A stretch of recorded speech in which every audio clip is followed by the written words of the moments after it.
Chapter 29, in which Dementors and Grimms make an appearance.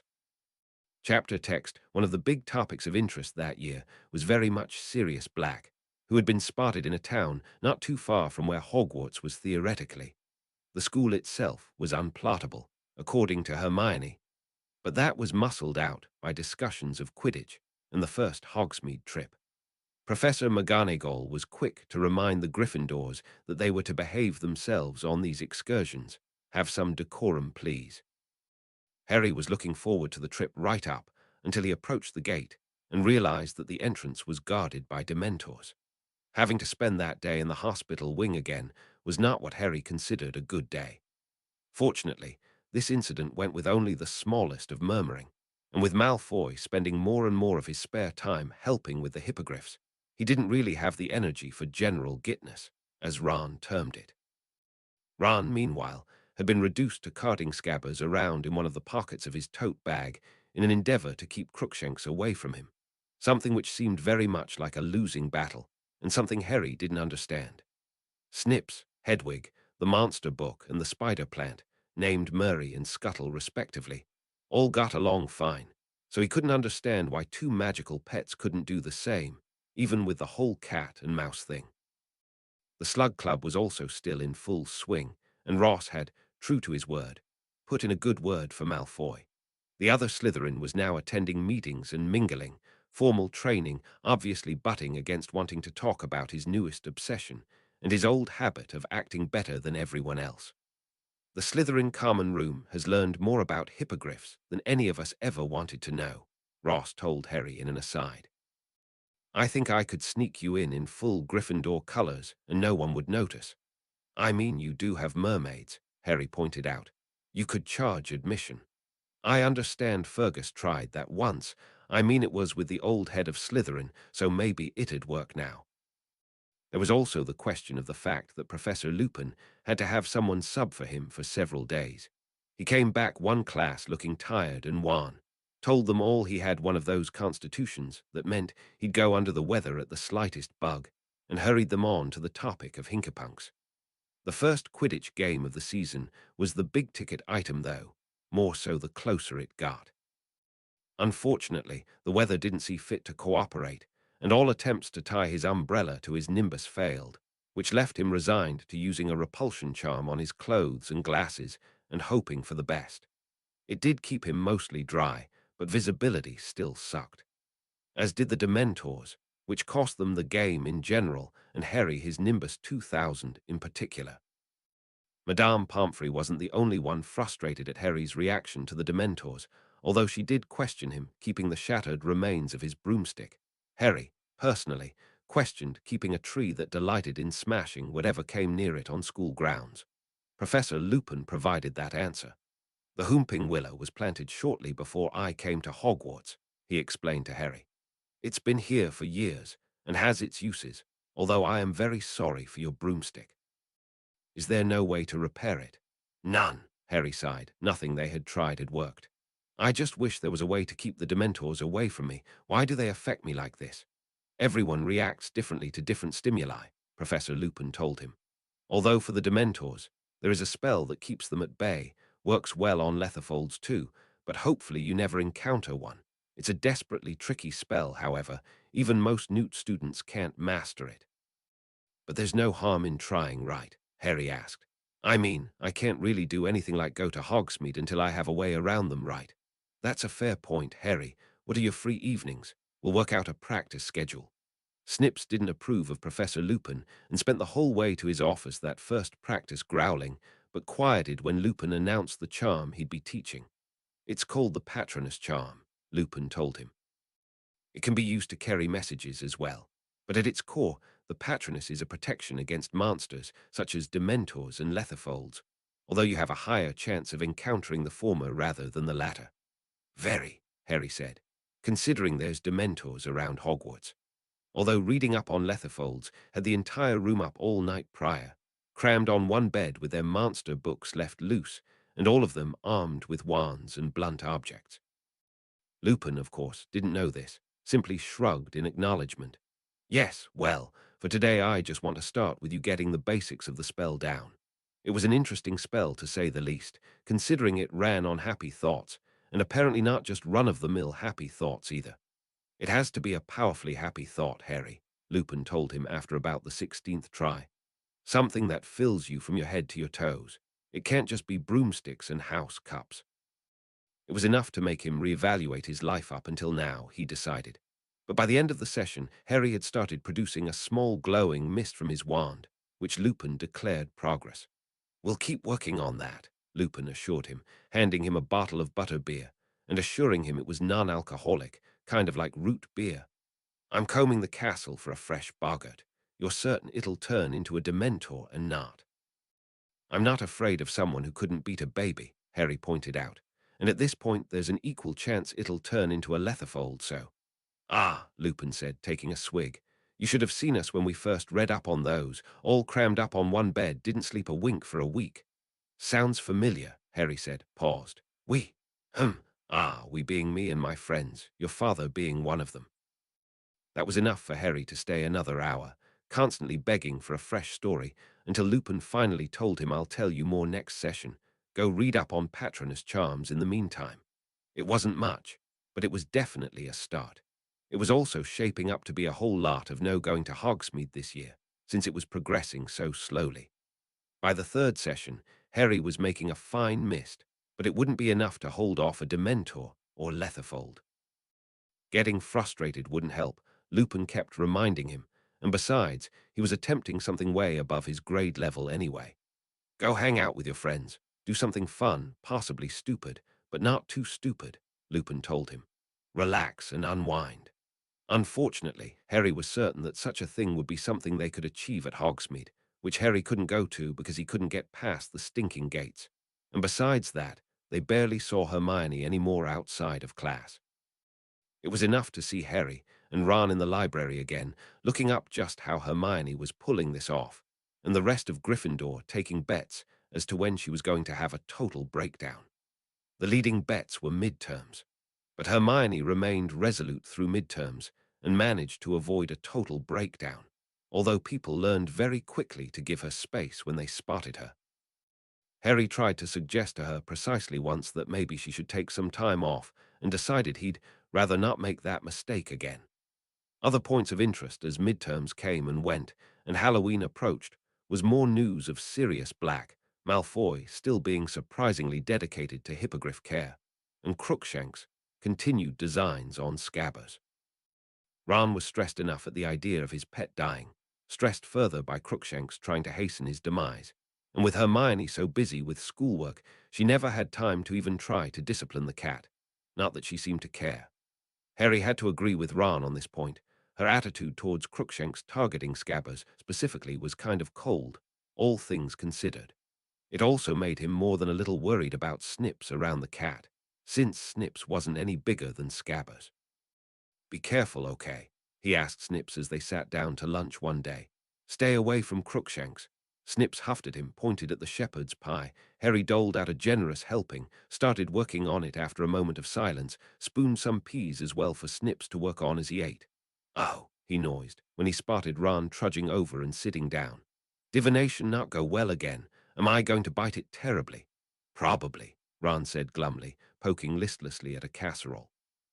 "Professor Trelawney says someone close to me is going to die. She says she saw the Grim in my tea." Harry had no idea how to respond to that. "Okay. Ah, right. The Grim's like this big black dog. It's an omen of death, Harry." Harry exchanged glances with Snips, decided that wasn't any clearer. "Ah, you do know that Fang is a big black dog, right?" "This is different," Ron insisted. "This is like big scary black dog, like you're pretty sure it's going to eat you." The exception of the size and color, he figured that Aunt Marge's dog, Ripper, probably qualified. "Wait, I might have seen a black dog in Little Winging," Harry said, thinking. "And maybe during the last Quidditch match. I don't know that one eye was lucky I could see the end of my broomstick. It could have been someone's umbrella." Ron had gone pale. Harry, that's bad news. You did tell him we see a big black dog almost every day, right?" Hermione asked between bites. "You know, Hagrid's dog." Harry nodded, paused, looked at her, as dumbfounded as Ron currently was. "When did you get here?" Ron asked. "I've been here." Harry and Ron exchanged glances, looked at Snips, who shook his head. "Hermione," Harry asked, Please start announcing yourself from now on, cough or something. Watch her eat for a moment, and maybe think about chewing your food. No promises, Hermione said. Ron waited until she was gone to turn to Harry. Tell me and be honest. That's like watching me eat, isn't it? Snips nodded so hard Harry was worried he'd give himself whiplash. Snips listened to Harry on this point, in avoiding the cat, mostly because, like with that dog at Privet Drive, he very much would like to avoid being something's lunch. But that didn't mean he wasn't vaguely interested in figuring out just why the cat was so interested in attacking the rat. Hence why he was staying up and lurking in the folds of Harry's four-poster curtains, watching the door for the inevitable appearance of the ugly feline. Sure enough, Crookshanks slipped in, making a stealthy approach for Ron's bed. "And what are you doing?" Snips tried to say, irritated by his own chirps, but he succeeded in making the cat stop to look at him instead. Oh right, he wasn't much bigger than the rat and probably made just as tasty a treat. The cat sat, licked itself a few times before answering. "And what is it to you?" Okay, it occurred to him just then that he had never tried communicating with animals before. But then again, it was just the toad and the rat, and Hedwig never really needed to verbally communicate. Maybe he ought to chat up the owl some more. "You are aggravating Harry by making his friends argue," Snips decided to summarize, making sure to glare as he growled. "And I, for one, don't appreciate Harry being aggravated." The cat continued to lick itself, grooming its tail before looking back up at him. "Not here," it said, before heading for the door, pausing a moment to look back at him before disappearing down the steps. Snips could get the message, and despite knowing for a fact that this was the sort of stupidity that got Harry and friends in trouble, he disentangled himself and flew down to the common room, where the cat was waiting by the fireplace. Snips, however, landed on the top of one of the chairs. If the cat decided he'd make a fine snack as well, he'd much rather be out of reach. The cat, meanwhile, licked its paw a few more times before looking up at him, tail lashing slightly. "I'm waiting," Snips said, glaring. The cat eyed him carefully. "Have you noticed something off about that rat?" Snips had, but he didn't think that was here nor there. "And your point?" The cat groomed a patch of chest fur. "Your boy, I knew him before he got that scar. His family was my family.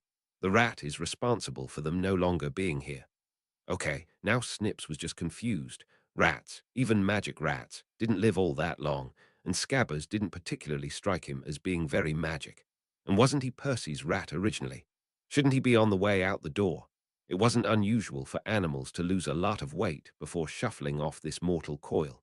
In all, entirely nonsensical. "I fail to see how the rat had anything to do with that," he said finally. The cat's tail flicked. "You have seen the dog around." "I have seen a dog. Anyone who went near Hagrid's did. I am talking about a different dog, one that was with the family too. Come, he will explain." With that, the cat headed for the portrait entrance. Snips hesitated. This was the sort of boneheadedness the kids did on a regular basis that gave him grey feathers. It simply was not a smart thing to do. But this might be his only chance to get to the bottom of this. Resolving that this didn't absolve Harry from being scolded for this sort of idiocy, he slipped out of the common room and followed after the cat, flapping occasionally to keep himself aloft. "If this is a ploy to eat me, I'll claw your eyes out," he shot. The cat flicked its tail, unconcerned. "That is your prerogative." Okay, so now he had a new worry that boneheadedness was catching. Sai continued to follow the cat, had to swoop down low to follow it out of the slipway it used to get out of the castle, down the lawn to the edge of the forbidden forest. Land on a branch as the cat meowed. Something big and black bounded out of the deeper woods. "Did you get it?" "No," the cat said, looking up at Snips. "But I have brought assistance." There was no way Snips was assisting with this, because that was an evil, nasty, vile dog. He didn't know why he thought that, just that he knew it was true, and somehow it was the same dog from Little Winging. The dog tipped its head at Snips' furious hissing and posturing. "A little hissing thing is going to help." "No," Snips spat. "I am not helping that thing." "Excuse you. You are too helping this dog," the cat said flatly. "Because the dog is in agreement with me, the rat has to go."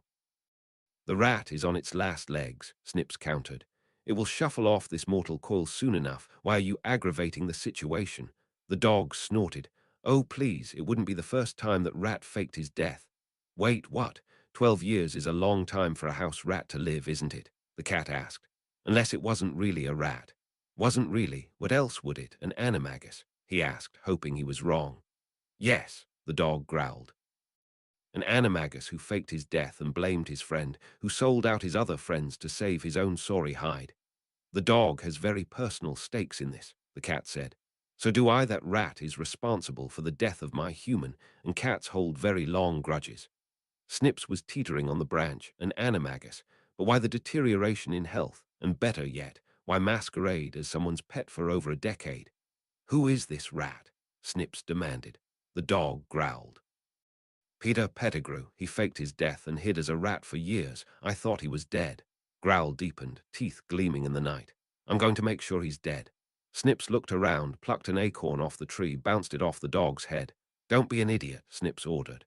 You can't just kill him, then he gets away with it all. You need to be smart about this. The dog flattened his ears at Snips' critique. Well, how would you do it? How would he do it? Snips mused, tapping his beak. In his experience, the only way to ensure Harry's safety was to be on top of him 24/7. To do so with this dog, where his instincts told him was bad. But the dog wanted Harry safe too, confirmed his opinion of the rat, and if what he said was true, look at Crookshanks. Do we trust this dog? Crookshanks twitched the end of his tail, looking amused. We trust this dog. Well, worst-case scenario would necessitate him attacking the dog, but he thought he could manage a lucky shot. Then this is how we play it. Chapter 30, in which Harry's homework gets eaten. Chapter text. Snips had tapped on the window and pointed at Hagrid's hut the next day, and Harry and Ron both thought that was a grand idea. Hermione had already disappeared to the library, where she'd probably be until Madame Pince kicked her out. Harry made a mental note to save her something to eat. In the meantime, though, follow Snips down the castle and out across the grounds, trotting for Hagrid's hut. It was a crisp day, lightly breezy, and seemed fine enough that they ought to try flying later. Lunch was at Hagrid's, where they discussed the various animals Hagrid had planned for later classes. Don't want to give too much away, but I reckon you'll like a lot of them.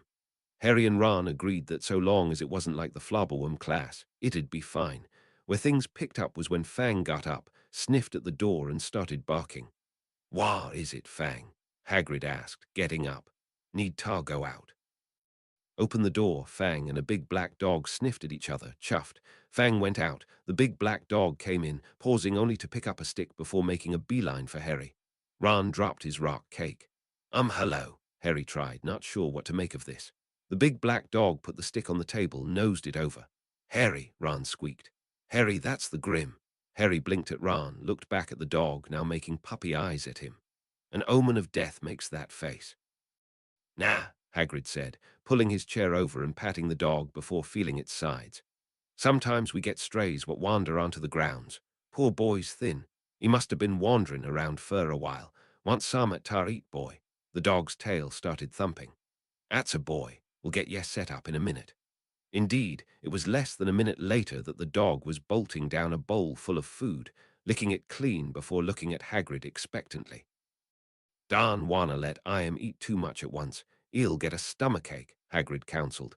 The dog seemed to accept this, pushed against Harry's chest and started whimpering until Harry scratched behind his ears.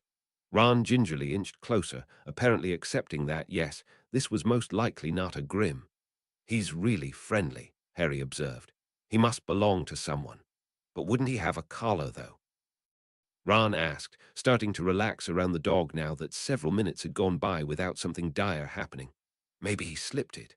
Well, we'll find out in a bit, Hagrid said. In the meantime, darn think Fang'll mind Sharin, a bunk fur a bit. Borf, the dog barked. The dog was well-behaved enough, even though it growled when they went around Hagrid's house to say hi to Malfoy working in the hippogriff stalls. Do you need help with that? Harry asked. No, I got it, Malfoy said, forking fresh straw into the stalls. Don't tell Hagrid, but I used vanishing and scourging spells on the last couple of stalls. I'm not supposed to be using magic, but I'd like to be able to stay on my broom for practice later. That seemed fair to Harry, and he was pretty sure Hagrid would agree. Wave bye to the hippogriffs, head back up to the castle with Ron. Wow, Ron noised. Who knew a little hard work would turn Malfoy into an almost decent guy? Wuff, the dog noised. They stopped and looked at the dog, who wagged its tail at them. Are dogs allowed in Hogwarts? Harry asked. Probably not, Ron said. Come on, dog, let's get you back to Hagrid's. At least Gryffindor won't be playing against anyone until after the holidays, Harry observed as they headed back down the lawn. Yeah, Ron agreed. How's practice with the school brooms going? Terrible. I haven't found one yet that feels right. I miss my Nimbus. The dog whined, looking up at him, licked his hand. You, Harry said, twitching it away. Hagrid had to keep the dog locked in his house as Harry and Ron went back to the castle, left the common room the next morning to see the dog sitting there, tail thumping when it spotted them. You should be at Hagrid's, Harry told it. Come on, let's go to Hagrid's. Trust me, you don't want to go in there. McGonagall's more of a cat person, I think. He really wasn't sure what to make of the dog making a wheezing noise like it was laughing.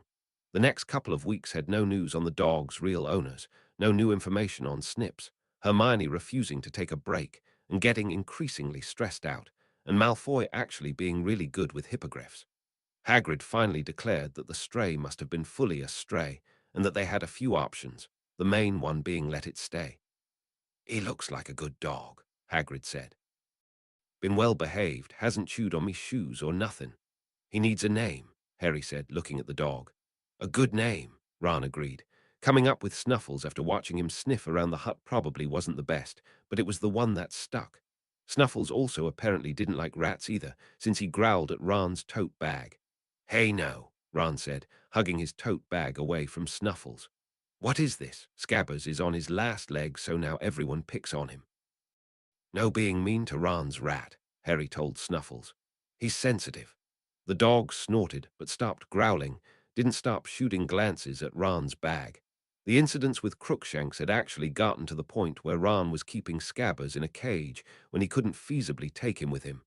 Ron kept making dark threats against the cat, which did nothing for him and Hermione's relationship. This is going to sound really ugly, Harry said, walking Snuffles by the lake with Snips riding on his shoulder. He was pretty sure neither one of them would report his comments back to Ron or Hermione. But I'll actually be kind of relieved when Scabbers dies. We'll finally be able to skip out on some of the drama. Borf, Snuffles noised, wagging his tail. Snuffles gained some good weight over the next couple of weeks after that, and a nice red scarf so people wouldn't keep panicking over seeing a Grim on school grounds. Snuffles also followed Harry around whenever he could, ignoring statements such as no stay out of the castle, and had the annoying habit of eating Harry's homework, although the dumbfounded expressions on the teachers' faces made that a bit easier to swallow. I remember James Potter had a dog like that, Slughorn said one day. Had that same problem. Why, if I didn't know any better, I'd say it was the same dog. Borf, Snuffles barked. Ron, of course, found this amusing. Hermione, of course, did not. Harry was on the fence. As fun as it is to actually be able to say, I'm sorry, Professor, but my dog ate my homework. I'm going to have to ask you to not eat my homework, Harry told Snuffles one afternoon. You can eat my homework, Ron offered, to get lit into by Snips.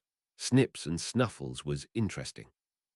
With everything else, Snips ranged from tolerating to indifferent. With Snuffles, Snips seemed to be having to actively tamp down aggravation, trending towards something stronger. Not that Snips could actually tell him what was wrong. Also, as Harry predicted, Professor McGonagall wouldn't let Snuffles into the common room. No, she said flatly. Dogs are not listed as pets. It can stay at Hagrid's and as far away from me as possible. Gave Snuffles a narrow-eyed look. And why does it look like a dog your father had? Maybe he's a magic dog, Harry asked. Is there such a thing? How long do magic pets live anyway? A long time, depending on the animal, Professor McGonagall said, still giving Snuffles a look. The dog finally whined and slinked away towards the entrance in Hagrid's hut. I think you hurt his feelings, Professor, Harry offered. Better that than waking up to find my slippers mauled, she declared. Now off to bed with you. Not that this didn't prevent Snuffles from finding his way into their dorm at a later date, as Harry found out, waking up one morning to a big black dog at the foot of his bed, head resting on a snoring monster book of monsters. I'm going to need to get to Hogsmeade soon, Harry said to Snips, and hope they have obedience classes there. Snips' response was to find a scrap of paper and roll it up in imitation of a newspaper. The main topic of discussion was still Sirius Black, mostly because nothing else had knocked it out of the running lately, A dog wandering around Hogwarts wasn't enough, apparently. Luna had been taking it on herself to continue interviewing people in her spare time, asked Harry about it over lunch. Sirius Black being caught means the Dementors leave, right? Harry asked. I wouldn't mind that. WRR, Snuffles whined. Trust me, they're bad news. Borf. Snuffles barked, prompting Fitzherbert to start scribbling. Fitzherbert understands dog, Ron asked, amused. Fitzherbert understands any language that potentially has news, Luna said, looking at the notepad. Mr. Snuffles would like to say that he feels that Sirius Black is perhaps misunderstood, as he has heard nothing about him getting a trial. That would be good to look into. Mr. Snuffles would also like to go on the record to declare that he is a good boy. That's a lot in one borf, Ron observed. Dog is a very concise language. Snips started squawking, pointing at Fitzherbert and jumping up and down. The quill started scribbling madly. And now Snips has something to say, Ron said, watching with interest. Mr. Snips would like to declare that Messrs. Potter and Weasley should spend more time studying and less time gleeking off, and that Mr. Snuffles should refrain from eating perfectly good homework, Luna recited. Taking breaks are just as important as studying, Ron protested, had to dodge a bite aimed at him. Okay, fine, yeesh. I agree on the homework, though, Harry said to Snuffles, prompting him to tip his head and whine. Look at Fitzherbert blankly, prompting the quill to jot something down and show it to Luna. Are you sure you're a teenager? Luna read. Barely, Harry said, looking at Snuffles. Check back with me next year. According to Fitzherbert, Snuffles was okay with that. Chapter 31, in which broomsticks and drama happens. Chapter text, most everyone left for home for the Christmas break, mostly at the insistence of their families. No one wanted their kids away from home when there was a serial killer loose, which was fair. Harry, of course, was staying at Hogwarts, because that just about described his relationship with the Dursleys. Ron was staying because of solidarity, and because Bill and Charlie were visiting, and that meant his room went to them. Hermione was staying because she wanted to get more reading done. Malfoy was staying because he said it was important he keep working with the hippogriffs, but Harry wondered. It occurs to me that Malfoy stayed here last Christmas too, even though last year wasn't the sort of year you wanted to stick around Hogwarts, Harry said to Snips as they watched him trudge out to Hagrid's hut in the bitter cold. What kind of family are the Malfoys, anyway? Ron had a pretty flat assessment when asked. All pureblood, all snooty, big supporters of you-know-who, he said, scowling as he prodded one of his chess pieces into attacking Harry's rook. Mr. Malfoy was actually one of his followers, but he claims that he was forced to be one under the Imperious Curse. Not sure how many people actually believe that, but you can't actually prove or disprove it either.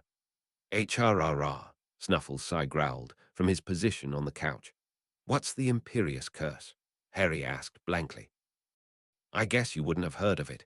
It's one of 3 unforgivable curses. They're like, the worst. Using one gets you sent to Azkaban, no question. Anyway, the Imperious Curse basically makes you do things you wouldn't usually do. Murder, for instance. And the person being controlled isn't really aware of it and can't do anything to stop it. It's really awful. Harry agreed on that matter, scooched a little closer to the fire, and ate another bit of chocolate to stave off the shivers he got from that thought. He supposed heading back to the Dursleys would mean not dealing with the Dementors, but he couldn't see how one outweighed the other. Better to stay where he was, where he actually enjoyed things. Harry did spend a chunk of the next day working on his homework, coming back after dinner to scold both Snuffles and Murray the monster book for chewing it up. The next draft was safely hidden in his trunk after that. Christmas dawned bright and snowy, and with a pile of presents that Harry was quick to dive into and regift in the case of the Dursleys present. Murray was quite happy at the new pair of socks to eat. Nice haul this year, Ron exclaimed, lifting one package up. This one's from Hermione. 10 galleons says it's a book. Not sure I want to take that bet, Harry countered, laughing. Snuffles barked, bounding around the dorm before picking up a long, thin package and dropping it in Harry's lap.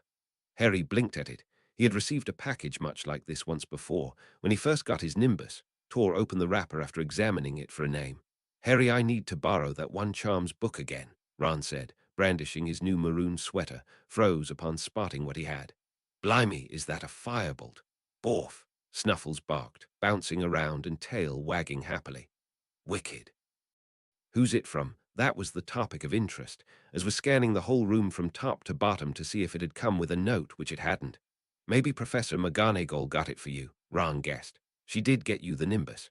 But this is expensive, Harry said, knowing full well what one cost after pining after one all summer. McGonagall wouldn't have bought this. She does like winning, Ron offered. I still don't think so. The firebolt continued to be a topic of great interest all the way down to the Great Hall. Harry watched Malfoy carefully when Ron bragged on it to him, didn't see any indication that Malfoy might have bought it out of some weird sense of repayment. Their high mood lasted right up until they brought it down to run it out to the Quidditch pitch and test it out, and was stopped by Professor McGonagall. "Mr. Potter," she said, "I understand you got this broom and don't know who it's from." "I don't," Harry said, watching her reaction, "but I have some suspicions. Unfortunately, I do as well. I'm going to need to take that broom for now," had to gesture for silence at their protesting. "Temporarily, Mr. Potter, has it not occurred to you that someone with malignant intent could have sent it to you?" "That's a real expensive booby trap then," Ron said flatly. "Be that as it may, we're still going to have to examine it, and I can assure you that if it's safe, it will be returned to you in one piece." Harry couldn't help but glower, not looking at her, hands tightening on the broom. "You promise?" he asked, aware it sounded petulant. "Mr. Potter," she said, in a tone that made him look up, "I want to win as much as you do. Trust me when I say I'd rather this be a benevolent secret Santa. But also trust me when I say I'd rather check first so we don't lose a seeker." That was fair, he supposed, finally relented and gave her the broom, watched as she walked away, looking the broom over. "I will be very cross with you if you turn out to be hexed," he heard her mutter to it. "Well, this bites," Ron said once she left. "Now what?" Harry wasn't sure, just wanted to get rid of the aggravated feeling in the pit of his stomach. Want to go out and have a snowball fight. That helped, and laughing at Snuffles bounding after Throne, snowballs definitely helped improve their mood. Hot chocolate at Hagrid's, and then trudging up to the castle for dinner, almost banished thoughts of the firebolt from his mind.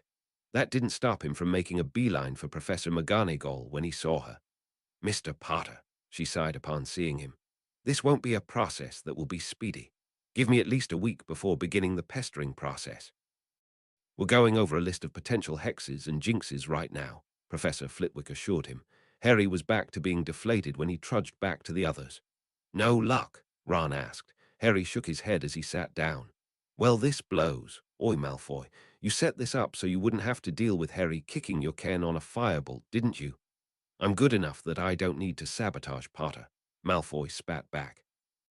Snuffles growled at him, prompting Harry to tug on his scarf. Snuffles' nose twitched. He looked at Hermione, who, now that Harry was looking, was very focused on her potatoes.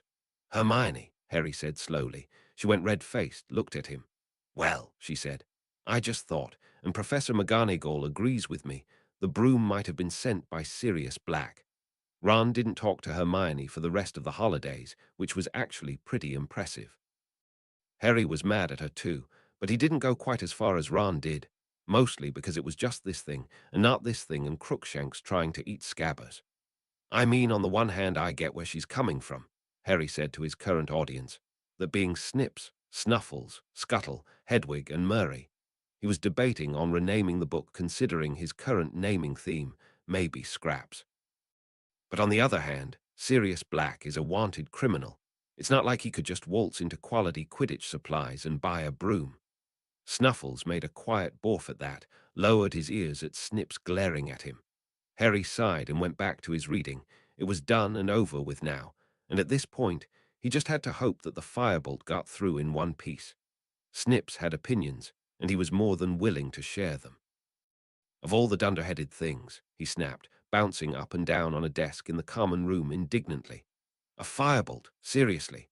Lee would actually be a good middle name for one Sirius Black," the dog said. "But Harry has a point. A wanted criminal did not just waltz right into a store on Diagon Alley. He asked nicely for a mail order to be delivered," Hedwig said, grooming her primaries, gave Snips a steady look in response to his glare. "What?" Harry needed a new broom. "Besides, it's not like he's using the money." Snips didn't know what part of this to pick apart first. "And you're telling me they happily filled out an order that tapped into Sirius Black's bank account to buy Harry Potter a broom when the whole wizarding world thinks he's out to get Harry?" That raised red flags for no one. Bold of you to assume that Sirius Black doesn't have an alternate bank account under a different name, the dog offered. You don't talk, ever. What is the issue? The cat asked, padding down the stairs leading to the girls' dorms. This stupid dog went and bought a firebolt, and now once again I have to listen to three kids snipe at each other. He's not talking to me either because I helped, Hedwig offered. Yowl at me too. I took the banknote to the local branch, the cat said, sitting and licking its chops. But we're straying from the important topic. We're no closer to getting the rat now than we were before. What's this about a rat? Hedwig asked, looking at Snips. Snips ground his beak and didn't answer, leaving the cat and dog to answer. Hedwig was fluffed up and indignant when they finished explaining. I'll rip him to shreds and yop up his corpse. No, you won't, for the same reason these two won't, Snips sighed. Capturing him and making him face his crimes is the worst thing we can do to him at this point. We need to get him away from Ran, Crookshanks said. So long as he's near the boy, we can't get to him. The dog looked back up at the boys' dorm pensively. Maybe if, the cat pawed at him. No, that is a bad idea and will only make things worse. Tell him that whenever he looks like he's coming up with a plan, Snips ordered. Gee, thanks, the dog huffed. Hedwig fluffed her feathers and tipped her head thoughtfully. What if we lied to the rat? What if we told him we knew someplace he could hide away from these two? This with a talon gesturing at the cat and dog.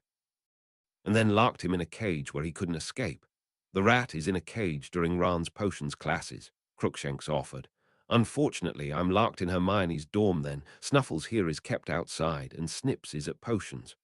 I couldn't lift that cage even if I wanted to, Snips said. Hedwig considered it.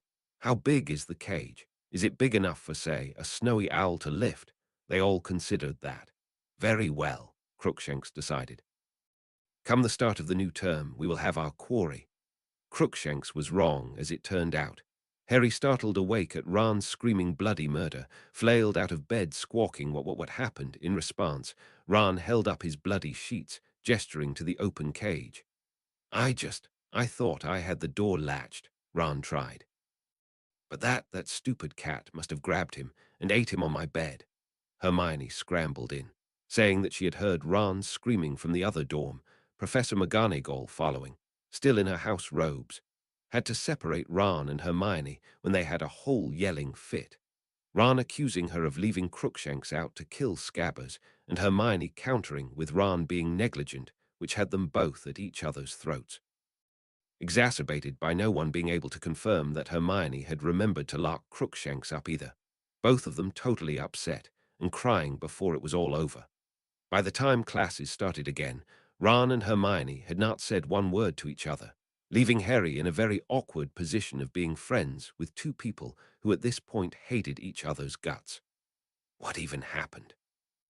Neville asked, leaving Harry to fill people in and stop Ron from aiming kicks at Crookshanks whenever he saw the cat Hermione wasn't handling it much better, insistent that she hadn't done anything wrong and it wasn't her fault that Crookshanks acted like a cat. So if he eats Snips, I'm just supposed to be okay with it? Harry had to ask finally. Scabbers was Ron's pet, Hermione. You'd be upset if something ate Crookshanks, right? Which had ended with Hermione declaring Harry to be just as bad as Ron and to storm off and not talk to him either. Harry took to hanging out with other people for a while after that. I don't know, that does seem a bad way to go, Ross Ambrose said as they went into the library. I mean, if I were on my last legs, I wouldn't want to be eaten. I don't know, it seems faster than just lingering, Blaise Zabini offered. Come over and sit with us, Harry.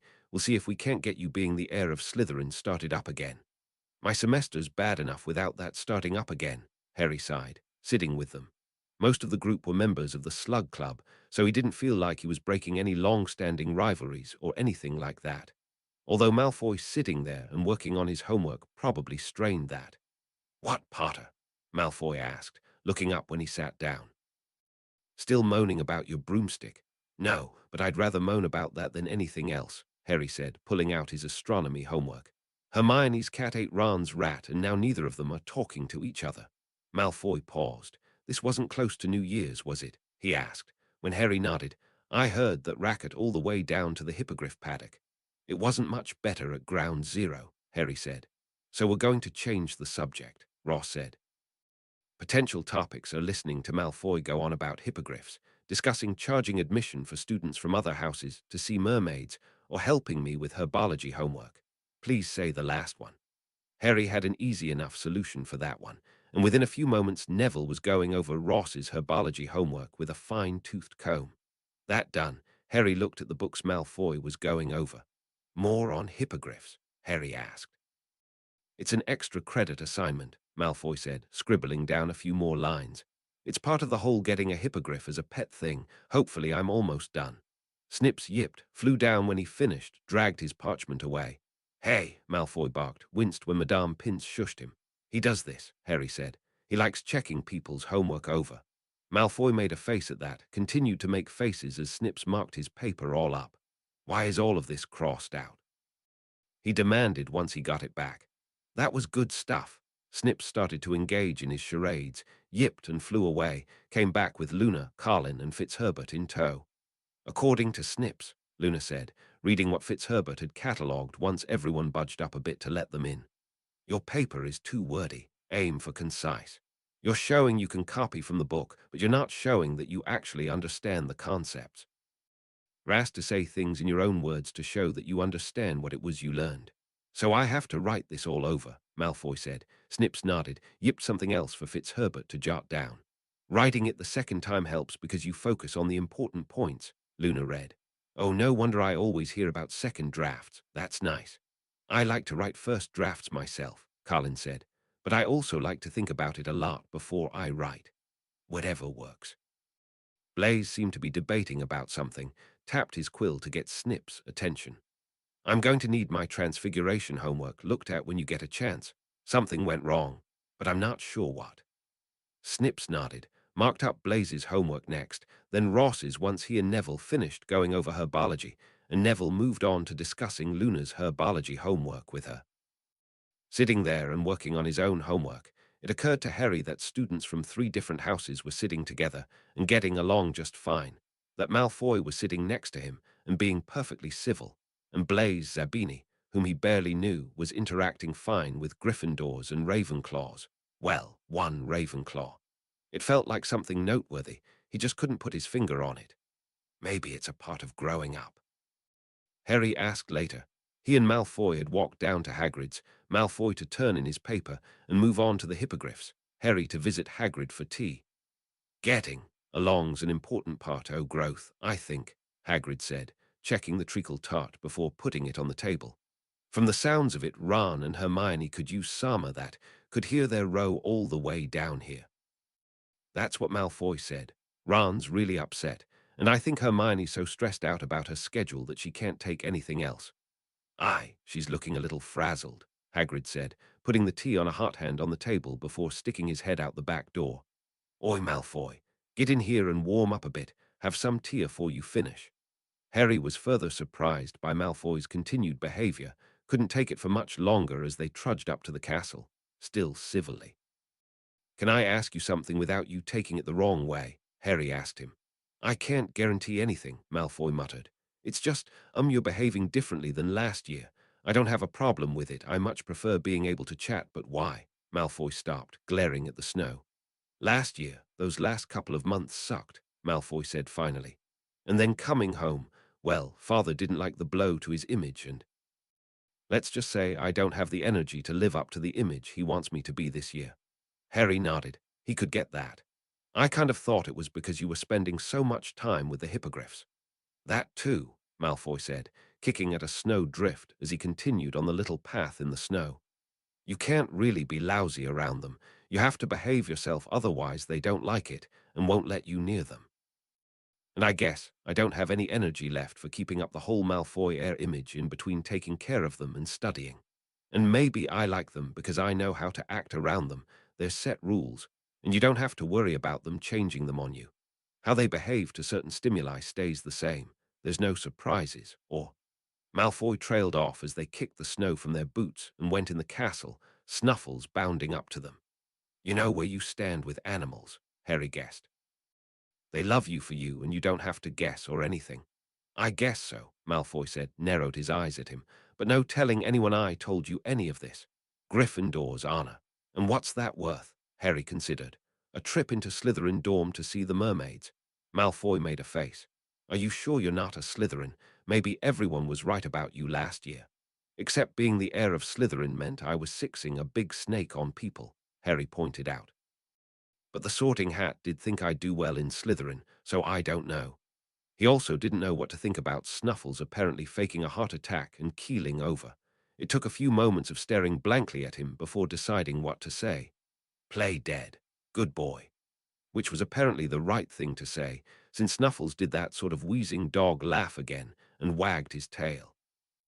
Chapter 32, in which mischief is managed. Chapter text: Unlike the kids, the assorted familiars did not believe Scabbers to be dead. It wouldn't be the first time that Rat faked his death, Snuffles insisted. Ahem, Marv said sternly, glaring at him. When he subsided, thank you, this meeting of familiars for the protection of their humans will now come to order. Fitzherbert will take the minutes. Can I at least point out that the current name has the acronym FPTH? The meeting can be dedicated to a better name once we have the more pressing matters addressed. Ron's been careful about locking that door, Crookshanks said. I'm not sure how the rat got out. I am, Snips put in. It's a simple latch job. It's easy to flip up and open from the inside. So he could have escaped at any time. Why now? More of us were suspicious of him, Hedwig pointed out. I've told the other owls about it. They've been keeping an eye out. The cats have been informed too. Snuffles sighed. So for now we don't know where he is. Aren't you a dog? Snips asked. Can't you track? I did. He went in a little bolt hole, though, and I don't know where that one leads. Marv scratched her head pensively with the tip of her tail. Snips or I could go in after him. The only problem with that is he's obviously desperate to escape, so if we corner him, or even find him, he could do some real damage to us. Not to mention there's a real chance we could get lost in the walls, Snips told her.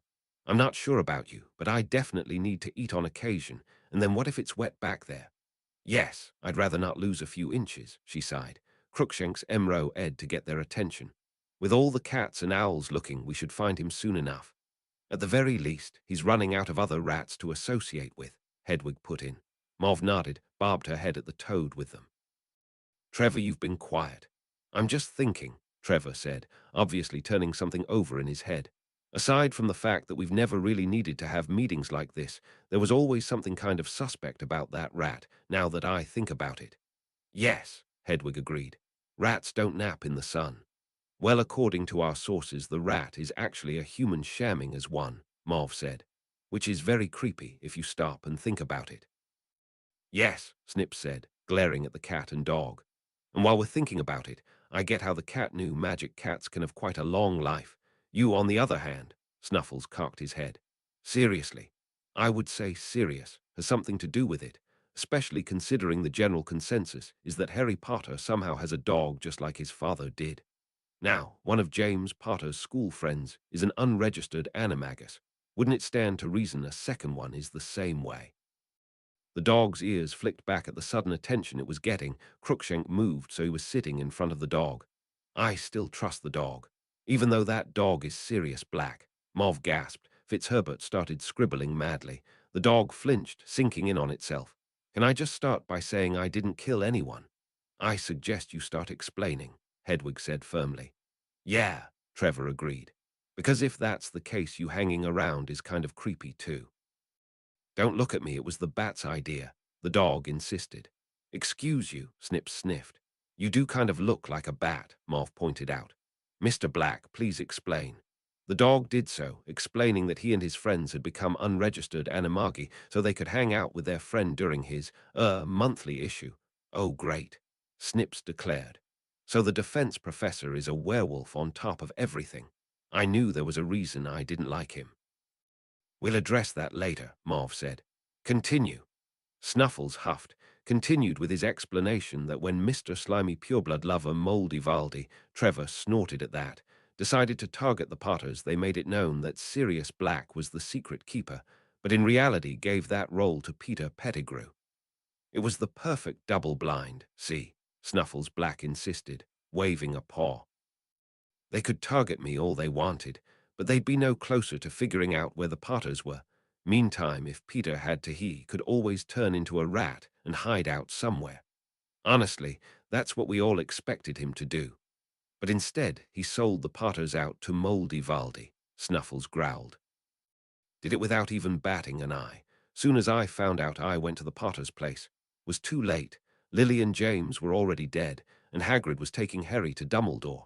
I gave Hagrid my bike and went after Peter. I was totally planning on blowing him to bits, I admit that.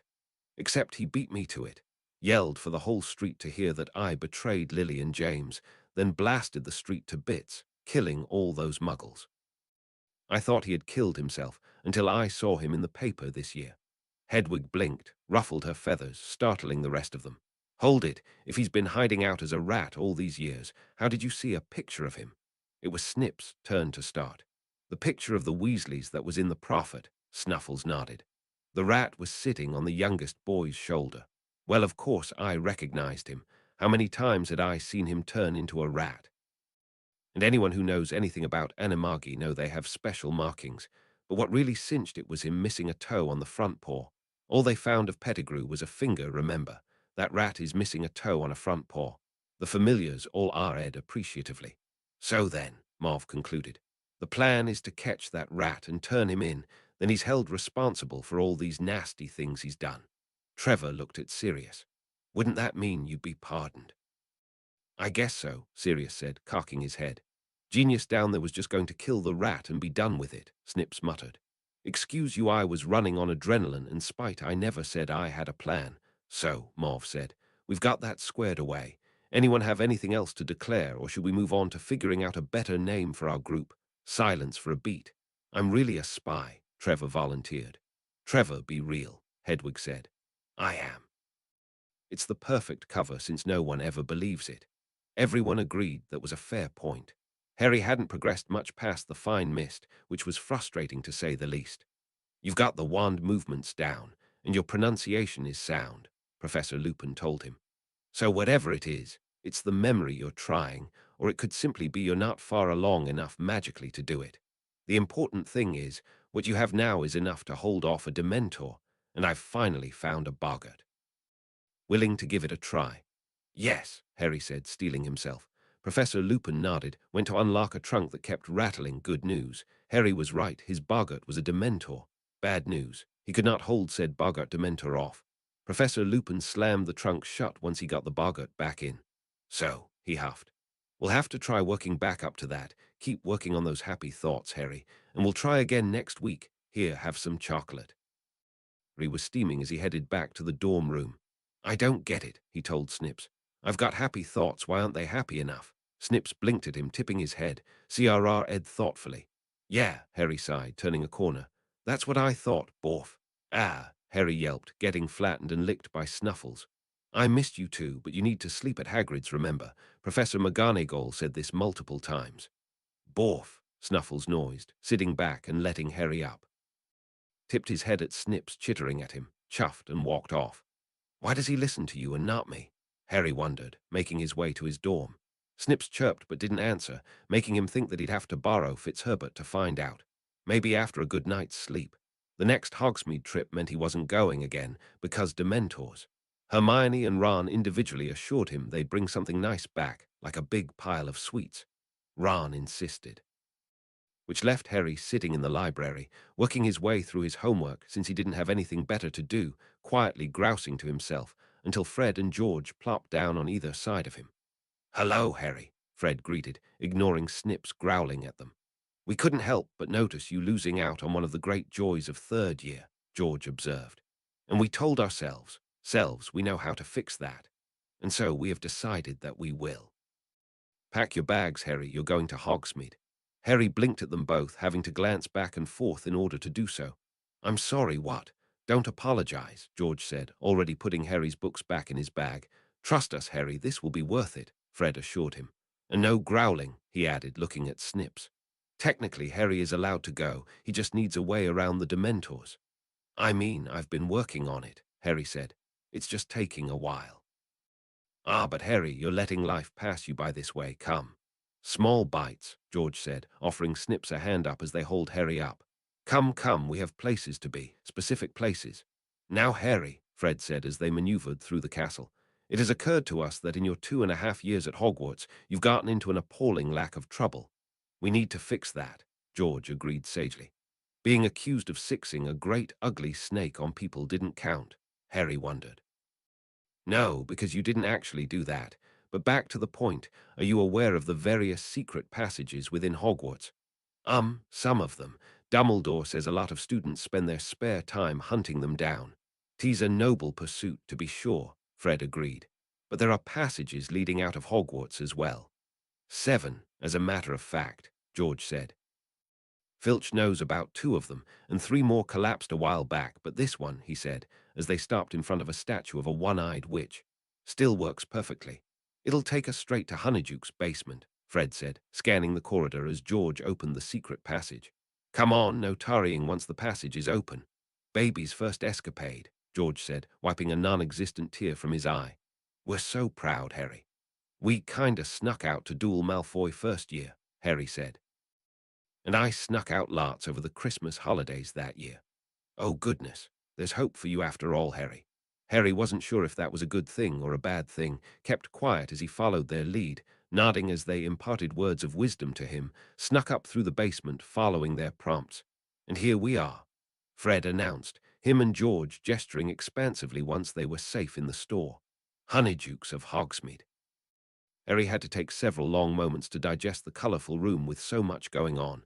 Candies of all shapes and sizes everywhere, lollipops bigger than his head, spun sugar castles that looked so delicate he didn't dare breathe in their direction, strings of popcorn going everywhere. I love magic, Harry said, stifling a delirious giggle.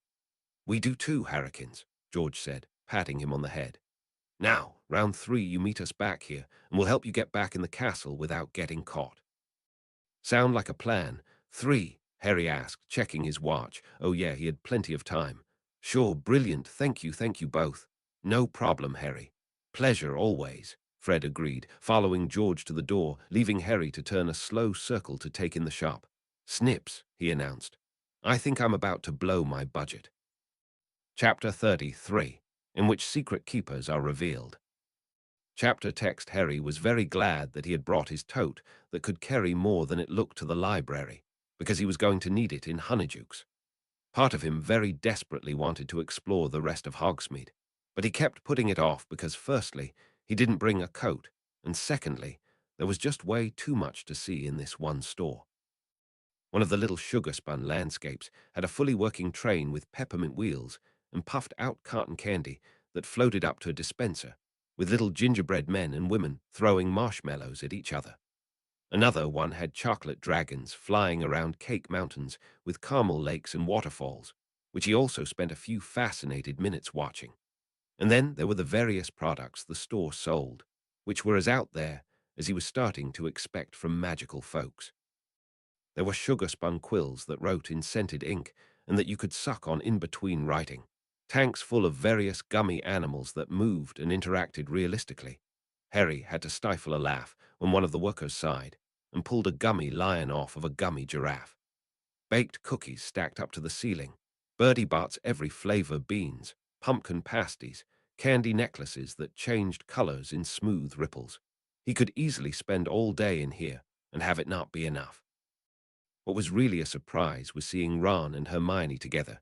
He spent the seconds it took to walk up behind them wondering if they had put aside their differences for the sake of their friend or were just bickering, discovered that it was somewhere in the middle. No, Ron said flatly, looking at what Hermione picked up. No, acid pops ate one of those once and burned a hole in my tongue. How about this? Hermione wrinkled her nose. Cockroach clusters. Definitely not, Harry declared. Ron very nearly dropped the jar, and Hermione jumped clean back into a stand of bouncing berry gushers. They won't stop bouncing, was the slogan, both of them startled to see him. Harry, Ron squawked. Blimey, what how? Fred and George helped me get past the Dementors, Harry said, grinning as he waved them both closer. Ron and Hermione were making disapproving faces for very different reasons when he finished. Blimey, of all the I'm their brother, you'd have thought they'd tell me about it. Ron said, That's dangerous, though, Hermione said, and if you're caught you could be in big trouble. For what, though? Harry asked. I've got a signed permission slip. That was signed by Snips, but details. This is true, Ron agreed, pointing at Harry as he looked at Hermione. The only thing that's been stopping him from going to Hogsmeade has been the Dementors at the gate, so what if he took the scenic route? Because Filch or McGonagall take notes on which students went out, Hermione said. What if you got in trouble or got hurt, or if Sirius Black grabbed you? No one would know you were out, so no one would know to go looking for you. Fred and George know, we know. I mean a responsible adult. And I haven't heard of any sightings of Sirius Black in weeks, Harry pointed out. My bet is he's on his way to Calcutta by now. Definitely somewhere where they're not hunting him, Ron agreed. Come off it, Hermione. Let Harry have a good time for once. And I'm willing to bet memories of this place will get me a good patroness, Harry said, looking around. Have you seen the little candy village? Hermione chewed on her lips, debating. Sharing his lessons about the patroness charm had of course gotten her interested, and dangling that tidbit was sure to get her on board. Indeed, they left the candy shop with good-sized bundles in Harry's tote and bluebell flames surrounding them to stave off the cold. The only thing is I have to be back in that store by 3, Harry said. Then Fred and George help me back into the castle. So see, Hermione, Ron asked. Harry's gonna be totally supervised the whole time. Hermione rolled her eyes, flanked Harry as they continued on the tour. Hogsmeade very much felt like a nice town, with joke shops like Zonko's and more than a few bookstores and pubs and the like. They went up the main road all the way to the overlook that showed the Shrieking Shack, supposed to be the most haunted place in England, then back down to the Three Broomsticks for lunch. Harry enjoyed the packed atmosphere that felt lively and happy despite the wanted posters everywhere, enjoyed chatting with people who recognized him and said hi, ordered based on the recommendations he received, had a double take when people he recognized came in. Hey, he said to Ron and Hermione. Hagrid just came in. With Professor McGonagall. Maybe they wanted to eat out, Hermione guessed. Blimey, Ron gasped. That guy, I know him. That's Cornelius Fudge, Harry said, recognizing the green bowler hat. I wonder what they're talking about. I dunno, but it looks like they're going upstairs. Pity we can't listen in. Something occurred to Harry. Oh yes, we can. Harry had taken to keeping his invisibility cloak in his tote to avoid Murray chewing on it, and the three of them were able to slip in under it, after paying their bill and leaving a tip. Gingerly minced up the steps after Madame Rosmeter slipped in behind her. Now, when are you getting rid of those blasted Dementors? She demanded of Fudge. They've been impacting business for months now. It took a bit for Fudge to calm her down, saying he had been getting angry letters for that same amount of time, that they couldn't reel them back in until Sirius Black was caught because he was after Harry for some reason, and then they went over the reason. Harry was in a state of shock afterwards. Come on, Harry. You said eating chocolate works after Dementors, and I know it makes me feel better, Ron said, poking him with a candy bar. We get it, that was awful, Hermione said, the feud between them forgot. But Harry, you have to trust that he can't get to you. Harry didn't think this was fear, more like just creeping rage. He didn't know. How could anyone betray their friends like that? He demanded. It's just some people, Ron said. Snips had been sitting on Harry's shoulder, pensive, suddenly bit Harry hard on the ear. Ow, hey. He barked, flinching away. Snips lit down to the table, started bouncing up and down, yipping and arcing before flying in a circle around them, then around the room, and then out the door. Oh no, Harry gasped. Earlier issue forgot. The three of them tore out after Snips, who flew first one way, then the other, descended upon Fred and George as they exited Zonko's. Oh dear, what did we do? Fred asked, ducking as Snips dive-bombed them. And why didn't we enjoy it more when we were doing it? George wondered. Snips landed on Harry's head as they came over, bouncing up and down and generally being irate. Oh dear, something went wrong, George observed. You all right, Harry? Aye, Harry started, cut off when Snips tugged hard on some of his hair. I think Snips thinks I should be heading back. Party pooper, Fred muttered to Snips. There were another couple of hours he could have spent out here, Snips screeched, started bouncing up and down again, feeling for all the world like he was having a total fit on Harry's head. I don't think this is up for debate, Harry said. No, doesn't look it. We'll meet you in the Great Hall, Hermione told him. Come on, Ron, we have to go back up the main way, otherwise the teachers will look for us. Right, Ron said, starting to follow, paused to glare at Fred and George. You couldn't have told me about that passage, why? Because you're our brother, Fred and George said. Ron considered it. Fair enough. Why does that work? Harry asked as Ron ran after Hermione. Percy's also our brother, Fred explained. And Bill and Charlie were pretty much goody-two-shoes too, George said. Sadly, the numbers are against us. But let's get you back before the little veggie pusher has another fit. The moment they were back through, Snips flew away to Harry's surprise. What is he doing? He asked. This isn't normal behavior, George asked. No. Him flying back down with Hedwig, who circled around them before angling away, Snips following, didn't clear anything up. At least they're heading for the Great Hall, Fred observed as they ran after them. Ron and Hermione were puzzled by this behavior as well, followed them as they ran in more puzzlement when Hedwig landed next to Luna, working on some of her homework over a late lunch. Hello, Hedwig, Luna said politely as they reached her. Your plumage is very lovely today. Hedwig fluffed up at that, looking inordinately proud of herself. Luna noted the rest of them. Ah, hi, Harry said. I have no idea what's going on. Understandable, Luna said. I've heard that's a condition that clears up as you get older, although I've heard many adults admit that that's not the case. We're older and we understand less, Fred said. It's much better to just embrace it, George agreed. Snips, meanwhile, seemed locked in a very heated debate with Fitzherbert and Marv, Hedwig listening in. The Quill and the Soap Snake looked at each other, looked at Hedwig, back at each other. Minutes 5 through 27, if you please, Marv said finally. Maybe summarize, recall the importance of protecting your resources.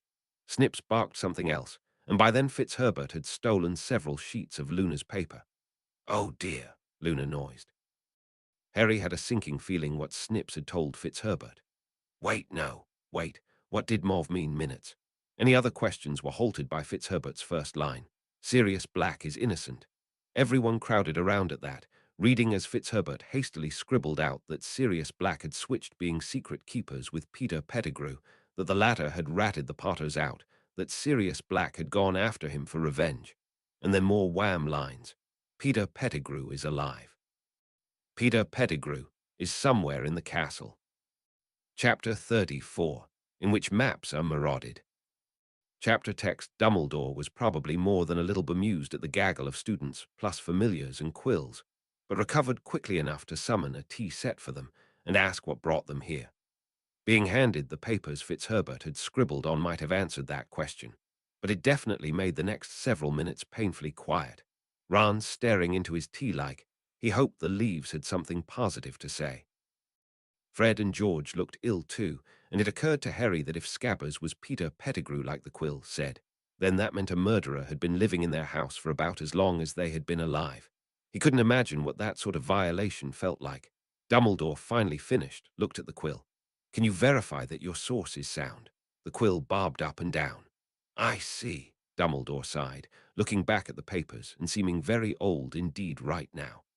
Well, I can't say this is not a complex issue. Do summoning charms not work on unregistered animagi? Luna asked, still vaguely serene despite the tension in the room. No, they do not. Nor do they work on registered animagi, although it's probably best that we don't go into how we learned this. Stroke his beard thoughtfully. And regrettably, as a rat, he had a great many places to hide, if he is even still on castle grounds. Hermione had been quiet for a long time, glancing at Ron, finally opened her mouth. No, Ron said flatly, pointing at her. No, you do not get to be right. Crookshanks was after Scar. For the last semester we all thought your cat was trying to eat my pet, and finding out he's not really a rat doesn't change how you handled that.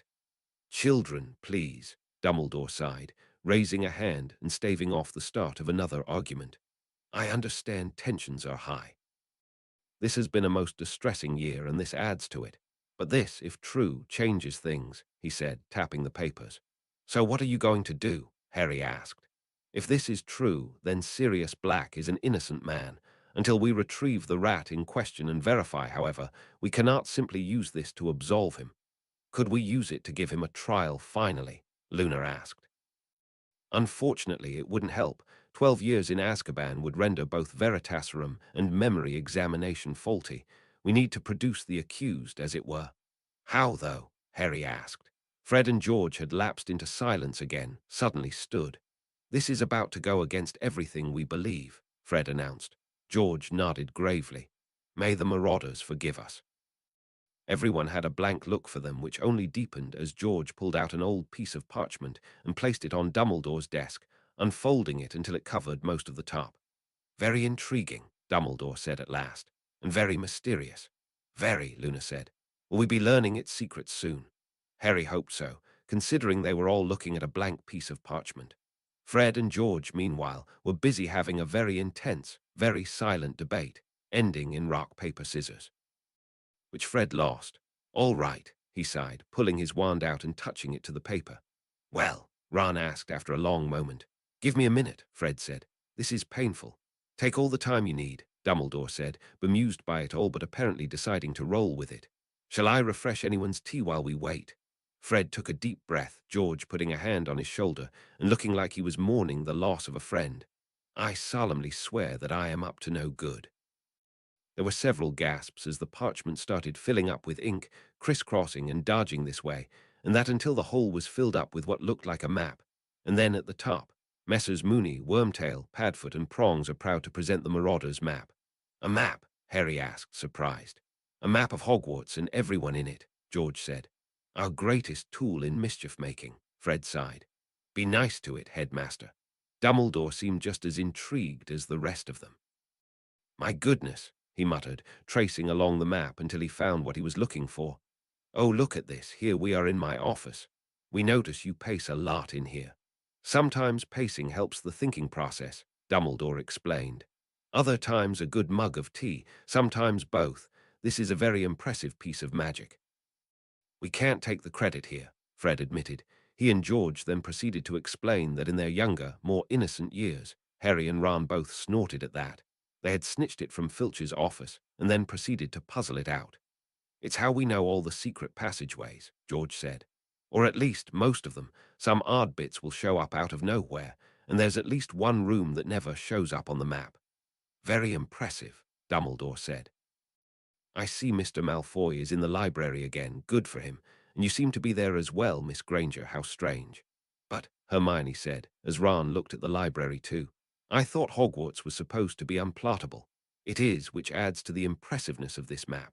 "Maybe," Luna offered. "It's because it was made in the castle." "Yes, that seems logical." Judging by Hermione's expression, it wasn't, but Harry had other concerns. Not that. How does the map help?" "The map shows everyone in the castle," Fred explained. "Now, the little rat might have slipped by our notice being in Ron's pocket all this time. Please don't remind me," Ron sighed. "And it doesn't show animals, but it shows animagi. So it stands to reason it'll show the rat," George said. Ron looked at them, back at the map, back at them. "And you never told me about this, why?" "Because you're our brother," they chimed. "Ah. To be fair, you two have managed enough mischief for the entire Weasley family," Dumbledore assured them. "Oh dear, what happened?" "Oh, right," Fred said, tapping the map again and bringing it back. "When you're done, you say mischief managed. Otherwise, anyone can read it." "Ah, this isn't confiscated now, is it?" "Perhaps temporarily borrowed," Dumbledore assured them. "And if it was made here at Hogwarts, I might have to give whoever is responsible some form of very late outstanding grade." "We've tried figuring out who the Marauders were," George offered. "Could never figure it out." "Ah, a new puzzle to solve." "How can we be sure it works, though?" Ron asked. "I mean for sure. It's showing Hermione in two places." "Questionable, but it's a start," Dumbledore said. "Might I borrow this? At the very least, it's a fascinating study." Indeed, they all spent another hour gathered around scouring the map, Mauve slithering down Luna's arm to slip across the map herself and consider everything. "That chamber thing from last year isn't on here," she announced, looking at the area near Myrtle's bathroom. "Shouldn't it be on here?" "Yeah, but you didn't find that until last year," Fred pointed out when Harry translated. "The Marauders wouldn't have known about it." "Scar, the rat, would have," Ron mused. "He'd be able to squeeze down there." "It's worth investigating," Dumbledore decided. Scouring the Chamber of Secrets, both figuratively and literally, didn't turn up anything, but Dumbledore assured them they'd keep looking.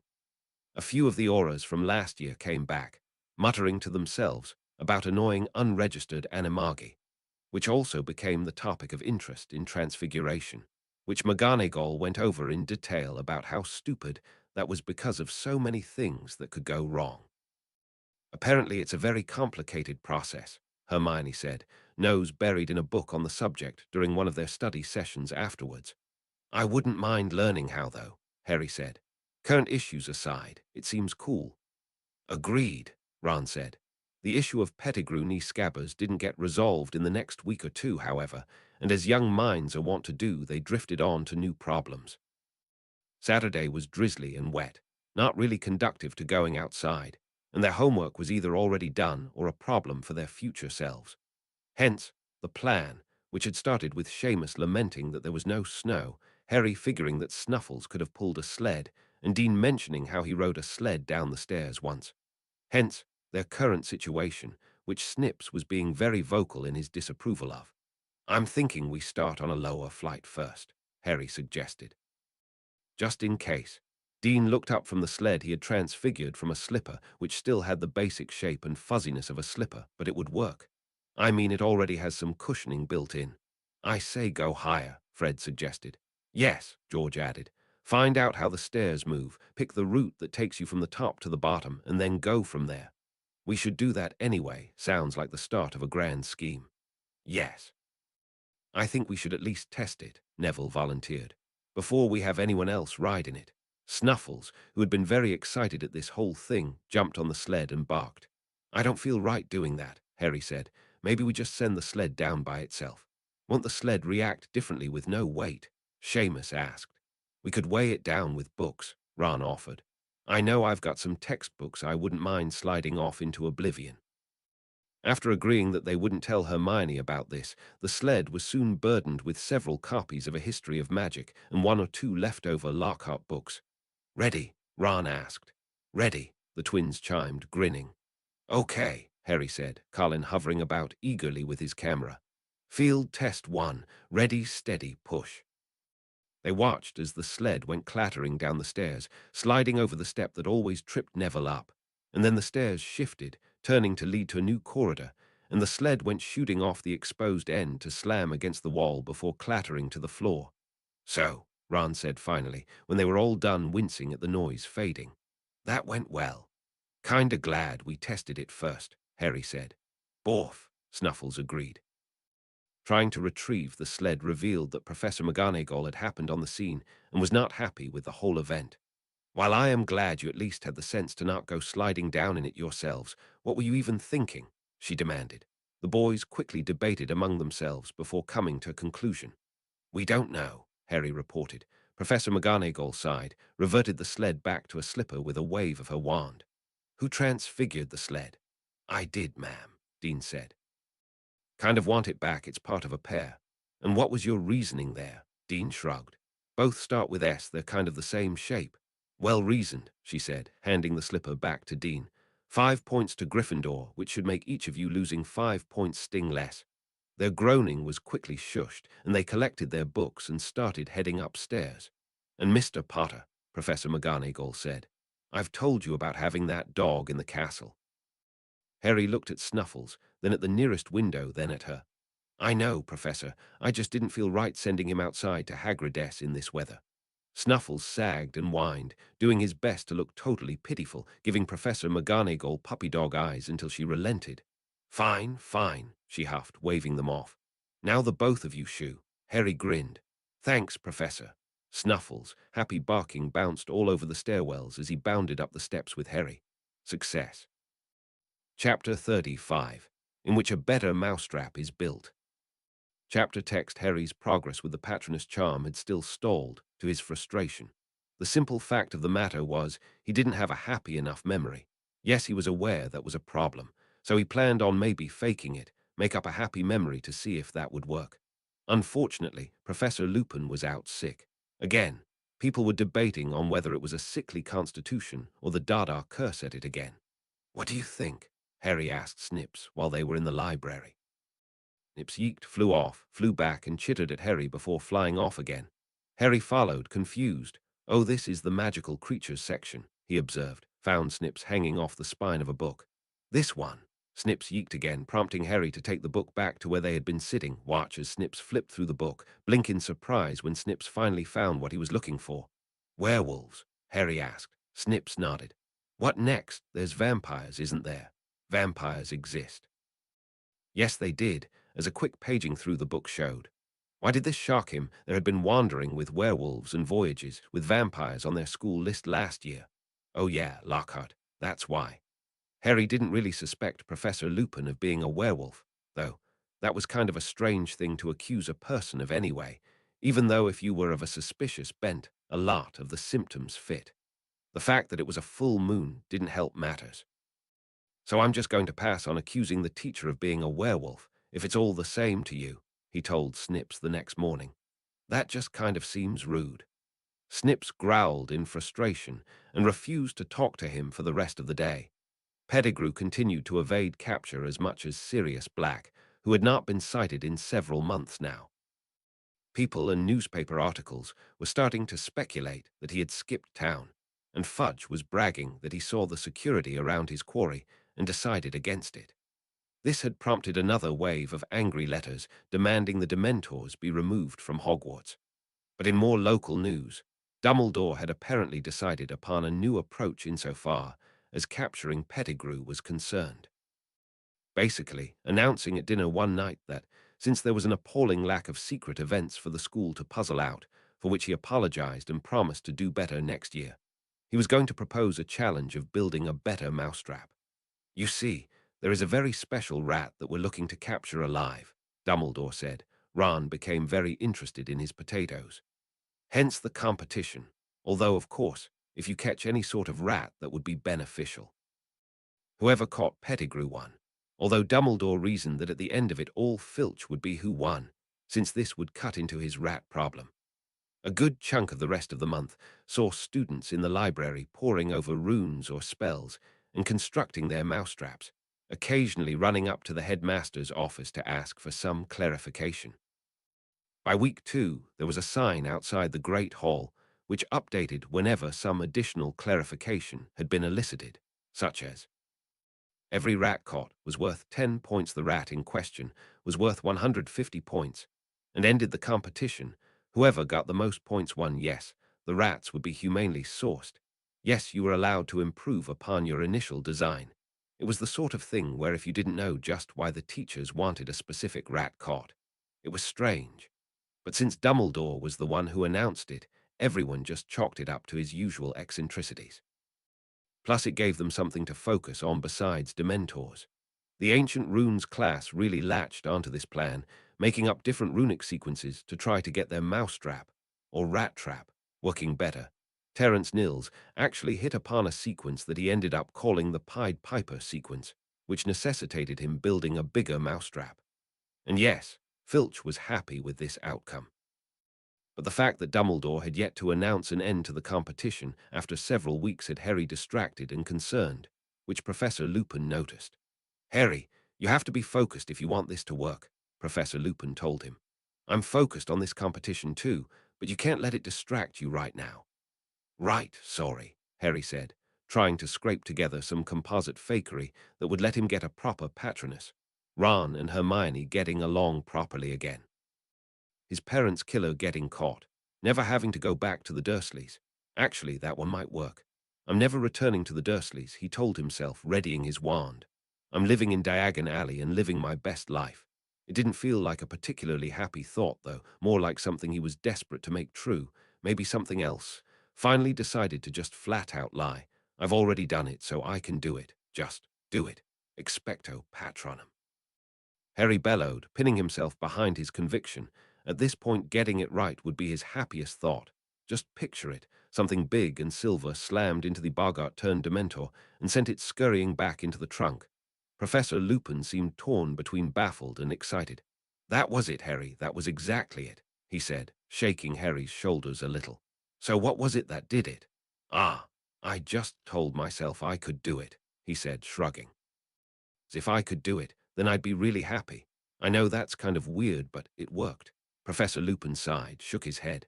That won't work long term, I'm afraid. For it to properly work, it has to be a happy thought, not just you lying to yourself, but good work for getting something. Well, it wouldn't work now, not with that taking the wind out of his sails. Try to keep the scowl off his face as he nibbled at the chocolate Professor Lupin gave him. Question, Harry, Professor Lupin said. And you don't have to answer if this makes you uncomfortable, but that just showed me that you have the magic for it. So why is the happy memory the part giving you trouble? Harry considered it, decided to counter with a question. What does your patroness look like, if you don't mind me asking? Professor Lupin shrugged. That can be a little personal at times, Harry, since it can reveal a lot about a person. Harry blinked. How? I mean, it's like a mist or a ball of light, right? Ah. Remember how I told you a patroness acts as a guardian of sorts? When done properly, it summons something fully formed, a corporeal patroness, to protect you. Got out his wand, cast the spell. A silvery white wolf bounded about the room before coming to stand in front of Harry. Wicked, he gasped, trying to touch it. The consistency was between fog and water, but dry and possessing of a sort of pleasant, tingly feeling. He could actually believe this thing ran on happy thoughts. And advanced, they can also carry messages in this form, Professor Lupin explained. But again, we're talking well above your grade level. I'm not being facetious when I'm telling you that producing that mist is good work on your part. From this point on, it's just a point of practice and finding that happy thought. Harry watched as the wolf faded away, leaving the room dimmer and kind of sadder without it. What was your happy thought, sir? Professor Lupin seemed to be in more of a mind to share this time. Your parents' wedding, he said, sitting down, eyes distant with nostalgia. Your father and I were friends throughout our schooling, and your mother was one of the kindest people I knew. And well, our little group of friends were pranksters, somewhat along the line of the Weasley twins. The speeches had so many puns, which led to what Harry suspected was the secondary reason for continuing the lessons, and which Harry didn't object to at all, hearing more about his parents, this time from a family friend instead of a teacher. It ended with him heading back to his dorm with that same warm feeling inside, like that patroness wolf had curled up in his chest. Maybe I can do it better now, he told Snips, who just gave him a beady-eyed glare. What? Oh, wait, the Professor Lupin is a werewolf theory. Ron tweaked back his curtains. Say what? Snips, this with a point that had to quickly dodge a nip at Snips. Thinks Professor Lupin is a werewolf, that's why he keeps missing classes. Rubbish, Ron said. They'd never let a werewolf teach at a school, it's too dangerous. I wouldn't know. Ron took it upon himself to explain the basics, that lycanthropy was contagious, that one bite from a werewolf on a full moon would turn you into one, that werewolves weren't all there when they turned, that being alive to be turned was honestly rare. It's not the person's fault, it's just how it happens, Ron said. There's this one awful bloke, though, Fenrir Greyback. He likes being mean and nasty, even during the rest of the month, actually targets children. No one's been able to catch him, though. Harry shuddered. That guy is loose, but Sirius Black is the one who causes the hullabaloo. Ron considered it, shrugged. Well, there's more than one werewolf, even if Greyback is a level of horrible most people don't ascribe to. Sirius Black did the impossible. Harry hummed pensively at that, took note of Snips dragging over a piece of paper he had written on. Take it, read it. Wolfsbane, he read. What is that? Guess I know how we're spending our Saturday, Ron sighed. Harry actually decided to head off, spending the day in the library, by consulting who he thought might know something about it first, and who wouldn't also bite off his head for interrupting their study session. I mean, that's a specific variation of monkshood or aconite, Neville said, and both of those are used in potions. Maybe it's a potion ingredient, which led to their next resource. You might be thinking more along the lines of the Wolfsbane potion, my dear boy, Professor Slughorn said when asked. Invented by my good friend Damocles Belby. His nephew, Marcus Belby, is currently attending Hogwarts. Did you know that? Pity the two don't talk. Damocles is absolutely brilliant. Sir, Harry interrupted politely. If not headed off, Slughorn would ramble on about former students all day. What is the Wolfsbane potion? I mean, what does it do? What does it do? Slughorn echoed. Why, lessens the effect of lycanthropy, of course. All three boys were very interested in hearing about this. Apparently, this was a desperately tricky potion to get right. It's the aconite, you know, highly poisonous. And it made the nasty parts of the transformation hurt less. Very dangerous, very expensive, Slughorn said. Now, there's this one which I know who's working on making it more affordable. Werewolves having a hard time holding down steady jobs, you know. They had drunk a couple of carafes of tea and had gone through a few trays of biscuits by the time Slughorn finally exhausted the topic. Now, if you don't mind me asking, boys, Slughorn finished, like the thought had just occurred to him. Why are you asking me? Oh, Harry noised. Reading up on different strands of monkshood. Neville tried. Fortunately, Slughorn bought that. Nice save, Ron said once they were gone and safely out of earshot, giving Neville a fist bump. That does stink about how expensive that potion is, Harry said, and nothing about being a werewolf sounds good. Well, that's why it's called a disease instead of super happy fun time, Ron pointed out. Diseases aren't supposed to be fun. That's why they're diseases. Harry felt like that was a fair point, started at a sharp bark, turned to see Snuffles bounding up the hall to them. You know Filch gets mad at you for shedding in the castle, Harry told the dog, which prompted him to sit down and scratch behind an ear. Ah, so you're good for something, Professor McGonagall said, coming up behind Snuffles. Mr. Potter, I have good news. Is it related to the broomstick you're holding? Harry asked hopefully, eyes only for the firebolt.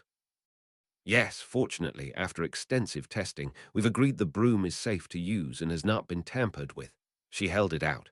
I've already informed Wood you're expected on the Quidditch pitch. Harry felt that hugging Professor McGonagall would probably be too much, settled for hugging the broom instead. Thank you, Professor. You're welcome. Now go, all of you, she said, shooing them away. And take the dog with you. Borf, Snuffles barked. Despite Professor Lupin saying that broomsticks weren't happy enough memories, Harry had the feeling the Firebolt's first test run would contest that.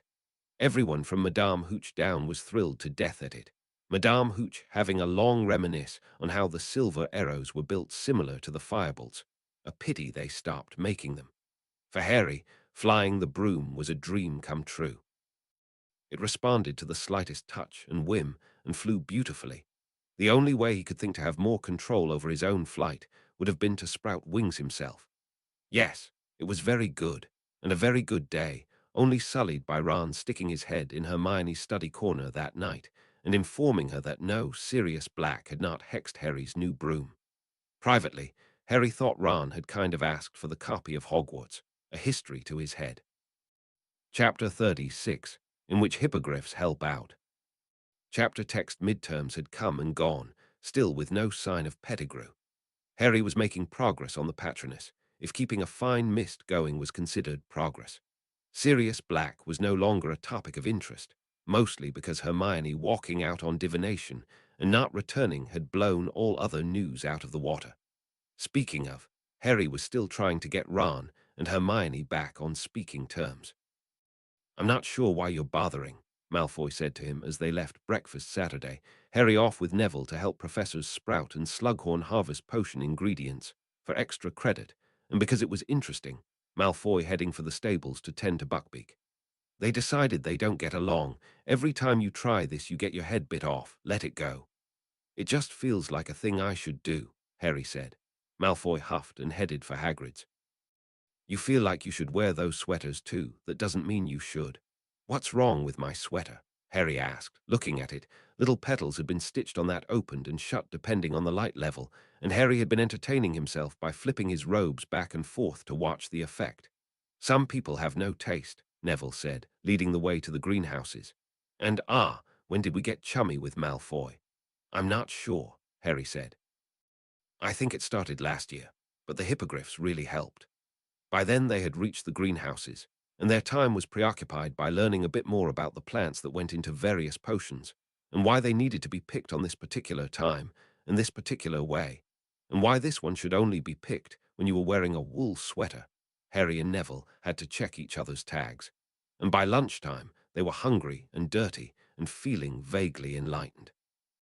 Had retreated to Gryffindor Tower to clean off and change. Scourgify worked wonders on clothes and shoes. And while Neville headed to lunch, Harry decided he was going to see if he could have his at Hagrid's and see how Snuffles was doing without having Filch or one of the teachers giving him the eye. Snips was apparently of two minds on this, considering his muted grumbling when Harry announced this decision. I thought you and Snuffles were getting along, Harry asked him as he headed for the doors. Harry looked. Oh, hello, Professor. Professor Lupin nodded, pointed back at the Great Hall. Going in or just leaving? Actually, I was going to see if I could eat lunch at Hagrid's. I might walk with you then. Hagrid agreed to help me procure next lesson's creature, Professor Lupin said, Harry falling into step next to him. You might like this one. Won't be one that people would reasonably be expected to encounter, but it should be interesting. It's not a letterfold, is it? No, definitely not. Then it'll be interesting, Harry agreed. Emro. No, wait, Crookshanks, go back. I'm not sure if you're allowed outside, Harry said.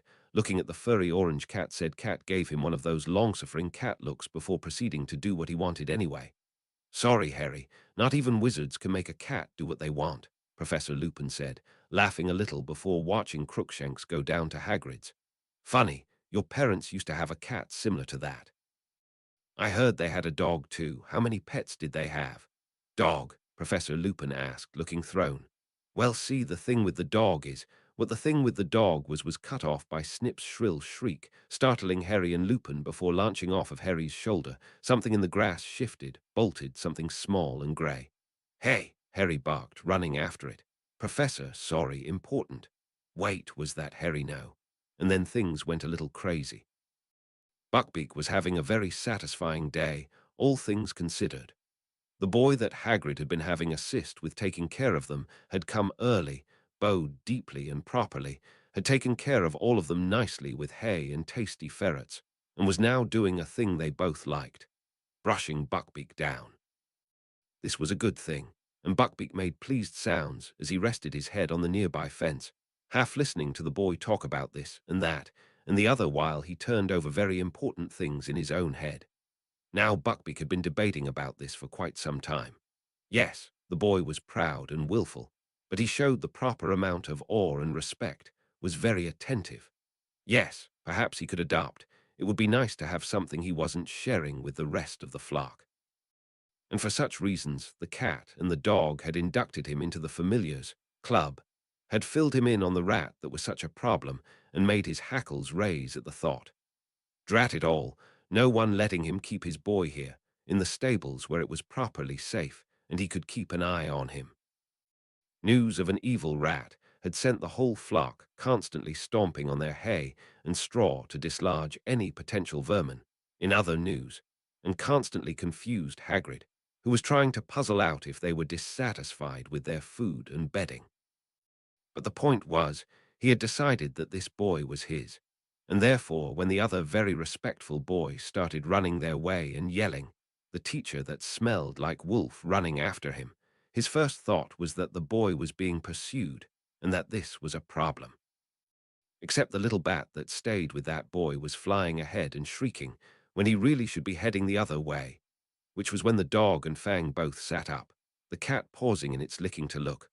All three of them launched forward, barking and hissing, and making him scan the grounds as Hagrid yelled for Fang, and his boy wondered what was going on there. The vermin.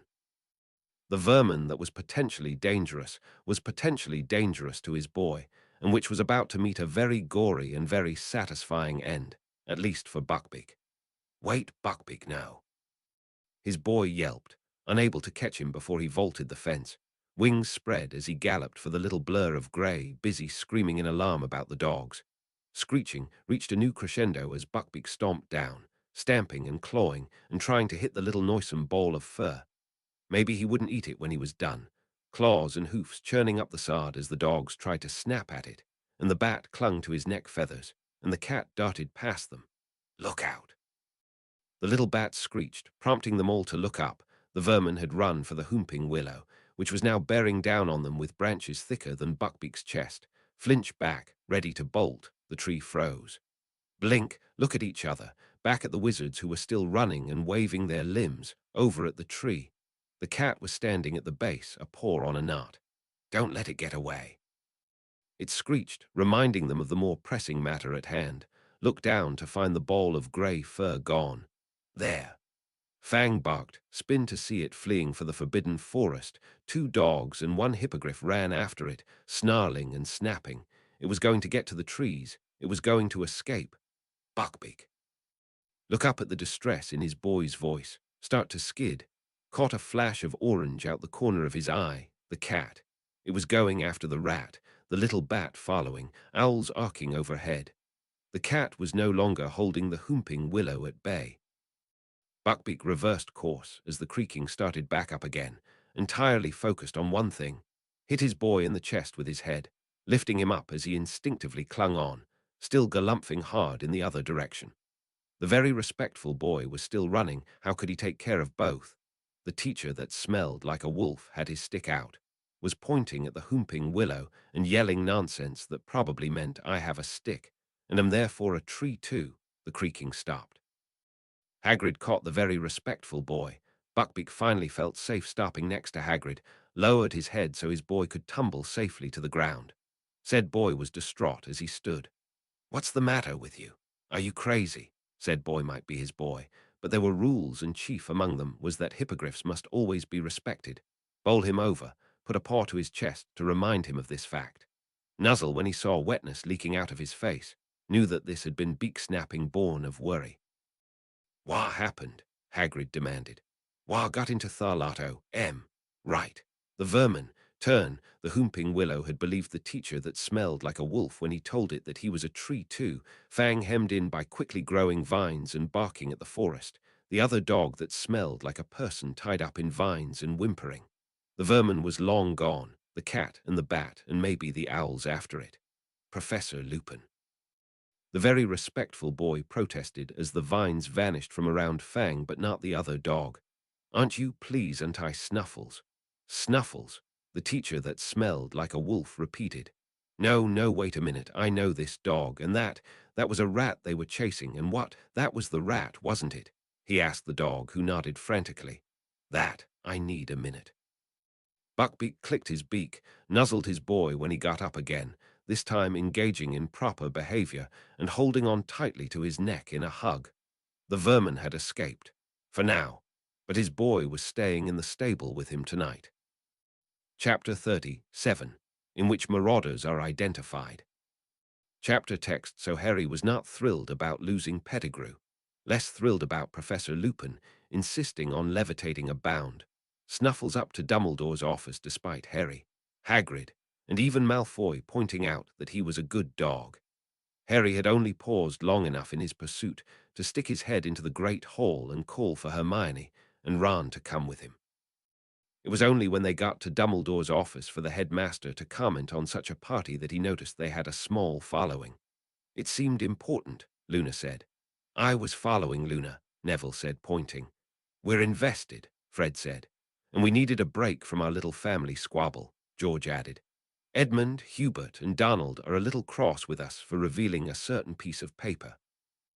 In retrospect, maybe it was a good thing Hagrid and Malfoy were unable to come. Buckbeak had refused to let Malfoy leave and bodily dragged him back to the stables, leaving Hagrid to try and rescue the Slytherin. Otherwise, the room would have been mighty crowded. "Why is Snuffles tied up?" Ron asked blankly. "Ah, I must surmise that the dog is Snuffles," Dumbledore asked, putting some papers aside and waving his wand at a tea set. "I am most intrigued. This is vastly different than how I intended to spend my afternoon. I'm sure an explanation is coming." "Professor, Snuffles was just trying to capture Pettigrew," Harry started. "Hold it," Professor Lupin said, waving his hands before pointing at Snuffles, looking at them as he did so. "Snuffles, that's his name. He's been around since the beginning of the year," Ron said. "We know he looks like a Grim, but Hagrid okayed him." "Best dog," Fred said. "A good boy," George agreed, "with a nose for pranks." "Pranks, this is what you've been doing," Professor Lupin demanded of Snuffles. I need a moment." Dumbledore held up a teacup. "Tea. Now wait a minute," Hermione said as Dumbledore handed out cups. "Professor, you talk as if you know this dog." "There is a striking similarity to a dog James Potter had," Dumbledore observed. Professor Lupin looked like he was nursing a minor headache, glared at Snuffles when the dog whined. "Yes, I am telling them you violated Marauders' Charter." "Wait, Marauders?" Fred asked. "Like the Marauders' map?" George asked. Professor Lupin looked like his headache had upgraded to a migraine. "How did you?" he started, cut off when Dumbledore pulled the map out and activated it. "I see I have a lot of explaining to do." "Fortunately, we have plenty of tea and biscuits," Dumbledore said, waving his wand and summoning several comfy chairs. "There's also dog biscuits, but I don't recommend them if you aren't of the canine persuasion." Everyone got settled in as Professor Lupin composed himself, Harry sneaking Snuffles a dog biscuit while he had his eyes closed. Lupin finally sighed and started with, "So you know I was friends with James, Sirius, and Peter." "Wait, what?" Harry asked, floored. Obviously, there was no mass murdering while we were in Hogwarts, Lupin said quickly, making a short motion with his free hand. Behind him, Fitzherbert was writing madly. We spent most of our spare time mapping out the school, that map, actually, he said, pointing at the Marauders map. And well, Professor, you're aware of my condition. You mean being a werewolf? Hermione asked, probably a little shorter than she intended. Everyone took a nonplussed moment to stare at her. Oh, good night, Hermione. You can't just call someone a werewolf, Ron scolded. Wait, Neville said, looking at Ron and Harry. Is that why you were asking about Wolfsbane? Yeah, Snips kinda accused, but we didn't tell Hermione, Harry said, looking at her. Snips told me, Hermione said, and it fits, of course. Who? Lupin asked. The local veggie pusher, Fred offered. Brave little bugger for daring to disturb Hermione. Don't give me that look, I'm right. But that's a long story and we were working on yours first, George said, gesturing a little with his tea. Fine, Lupin sighed. Yes, I'm a werewolf, and if you were asking about Wolfsbane, then you must be aware of the potion. Professor Slughorn has been making it for me for the past year. Yes, we were aware of the danger issue. Yes, we took every precaution, Dumbledore said, prompting Hermione to close her mouth. And I suppose this means I owe you a very late outstanding grade, Professor Lupin. You'll understand if I don't award points instead. I can't take all the credit. It took all four of us. Here Professor Lupin tapped on the top of the map. These were our nicknames. Mooney, that's me. Prongs was James. Peter was Wormtail, and Sirius was Padfoot. Here he pointed at Snuffles. There was a very long, very drawn-out silence as everyone processed that. Oh, Luna said. Well, if one was an unregistered animagus, then I suppose the rest of them being so makes sense. The dog is a person, Ron said flatly, tone starting to edge to hysteria as he continued. What's next? Buckbeak. Crookshanks, Snips. If I had a sickle for every time that happened, George mused. You'd have 2 sickles, Fred said, which isn't a lot, but it's weird it happened twice. Well, you might as well, Mauve said to Snuffles. The cat's out of the bag and all that. Harry stared. What do you mean you knew? Well, see, Crookshanks told us, and then we got the whole story, and technically we've been trying to hunt the rat down for a while now. I mean, that is how Fitzherbert knew about Pettigrew to tell you. Neville poked Harry's arm. What are you saying? Oh, right, Parseltongue. Apparently all our pets and Fitzherbert, I'm not sure if he qualifies as one, knew about this already. Snips too, Mauve confirmed, nodding. Dumbledore looked at Fox. Did you know about this? Fox nodded. I see. We've talked about you keeping school gossip to yourself. Fox ruffled his wings a little bit, which made Harry pretty sure that was a shrug. Back to the reason we're here, Lupin said, rubbing his forehead. Dumbledore waved his wand, causing Snuffles' bindings to vanish. Mr. Black, would you kindly? Snuffles looked around at everyone, head ducked and ears flat, and then there was a person standing there. Harry had seen an animagus transform a couple of times, that being Professor McGonagall, but even knowing the accusation, he wasn't ready for the shock of suddenly seeing a person where Snuffles used to be. Okay, Ron said, breaking the stunned silence. That's it, no more pets in the dorm. Boy, I hope Trevor's really a toad, Neville squeaked. Chapter 38, in which some serious explaining is done. Chapter text after another round of tea was served, which Harry suspected had a few drops of calming draught in them. Sirius Blackknee Snuffles set to explaining himself. We figured it was the perfect double blind, you see, he said, sitting in a chair, with his legs tied to it, and gesturing slightly with a teacup. Everyone would be gunning for me, and if worst came to worst, Peter could turn into a rat and scurry off somewhere to hide.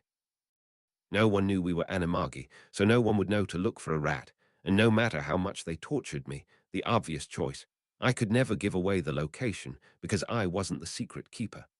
I agree this was very clever, Dumbledore said, nodding, although I am at a loss as to why you didn't explain this when you were captured. Also the blasting curse, Lupin said, still looking steamed despite also looking like all his blood took a holiday. I'm getting to that, Sirius assured them. I come to the house and find it destroyed, everyone dead except Harry. We'll just say I had to take a few minutes to compose myself and maybe kick Valdi in the face. Seriously, Fred asked, snickering. I'm very serious. So by then Hagrid shows up because Dumbledore knew something had happened, probably one of these doohickeys.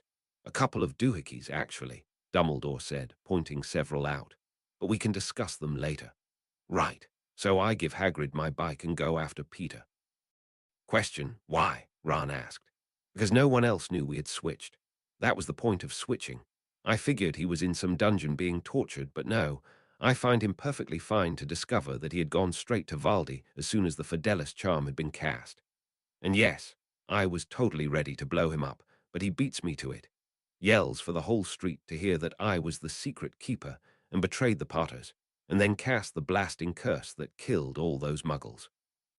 So again, why didn't you explain any of this? George asked. Well, I didn't think there was any point. Firstly, I was the one who suggested Peter. As far as I was concerned, I was just as guilty as he was. Plus, someone exploding themselves in front of you is just a tad stunning. By the time I had gotten out of my daze, I was in Azkaban. So the next question is how you managed to survive Azkaban, Fred said. We'd also add looking so well to boot, but I blame that on all the scraps at meals, George said. Sirius shrugged. I knew I was innocent of the killings. It wasn't a happy thought, so the Dementors couldn't take it from me. Plus, being an animagus meant I could turn into a dog for a while and escape their notice. They don't register animals as well, you see, so I could buy some relief. Really stunned Fudge when I asked him for the paper that time, but that was nothing compared to what I saw on the front page. At this, Sirius pulled out a newspaper clipping and handed it to Lupin, who stared at it in shock. You know the rest of us aren't mind readers, right? George asked. We need you to tell us what that is. A newspaper clipping of the Weasley trip to Egypt, Sirius supplied, with the rat sitting on Ron's shoulder. Well, of course, I recognized him immediately. How many times had I seen him transform? And missing a toe, the only part they ever found of Peter was a finger, Lupin said, looking completely floored. Professor Lupin, maybe you should sit down, Luna offered. Dumbledore magicked a chair behind him, which he sank heavily into as Sirius handed the paper to Dumbledore. Well, this explains several things, Dumbledore agreed, but not everything. I starved myself until I could slip through the bars as a dog, swam for shore, terrifying, by the way, don't recommend it, and started making my way to Hogwarts, Sirius explained. Happened to run into Harry on the way there, sorry for scaring you then. But until I got here there wasn't anything to report. Shilling yourself as a stray, Ron guessed, arms crossed tightly and voice a little higher than usual. That actually wasn't my idea. I ran into Crookshanks. He recognized me from before and agreed to help. Oh, great, the cat is an animagus too. Actually, if it's the same cat, then it's probably part Kneazle, Lupin said, still looking like his brain was in need of a restart. They're magical creatures that can live several decades and can recognize magic such as animagus transformations, which is how he knew that I wasn't really a dog and Peter wasn't really a rat, Sirius said. So in the initial attempts to get Peter, Snips gets involved, the lovable stray part happens, all the pets start having secret meetings, and honestly I'm really concerned about what they get up to when no one's looking. Also, Trevor is still a toad, he told Neville. But he also claims he's a spy, and that's where he gets off to. I'm not entirely sure if he's joking or not. Which brings us up to here, Harry said. Which brings us up to here, Sirius agreed. I'm sorry for not saying anything sooner, but until right now I wasn't sure if anyone would actually sit down long enough to hear the whole thing. What was your plan when you caught Pettigrew? Neville asked. Well, initially the plan was to actually kill him, but Snips brought up a good point about turning him in. Unfortunately, someone stopped us before we actually caught the rat. Now wait a minute, Lupin said, sitting up. You never explained any of this. What was I supposed to think? There's a castle-wide manhunt, Rathant. There's a whole hunt for a rat and you had no concerns. Up until an hour ago I was convinced Peter was dead. But there's still the issue of him being out there. Hermione burst out. And then there's you. You've been in the dorm all this time. You've eaten Harry's homework. You did what? Why would you do that? Reasons, Sirius said. And to be fair, I would have tried for yours too, but I was afraid you'd hex me. I mean, he ate our homework too, George said, indicating him and Fred, but mostly because we were paying him in dog treats, which is one reason why I am no longer thin enough to squeeze through prison bars. On that happy note, I'd really rather not go back to prison. It would probably be for the best, Dumbledore said, nodding. Now I suppose the only thing left to do is procure the rat in question, if he can still be found. Which was when Crookshanks came in, Snips on his back, something large and furry in the cat's mouth. Snips, Harry cheered, realizing what they had. Crookshanks, Hermione gasped, realization coming to her as well. They got him, Ron said. They got Scar Pettigrew, I mean. Excellent, Dumbledore said, waving his wand. Scabbers went from being in Crookshank's mouth to being in a cage on his desk in the time it took for him to flick his wand several times, sending silver shapes shooting out of the room. And then Hagrid came in. Sorry I'm late, Hagrid said. Had Tarkam Buckbeak down, wouldn't let Malfoy out of the barn for nothing. Trailed off, staring at Sirius. How? Ah, excellent timing, Hagrid, Dumbledore said, nodding.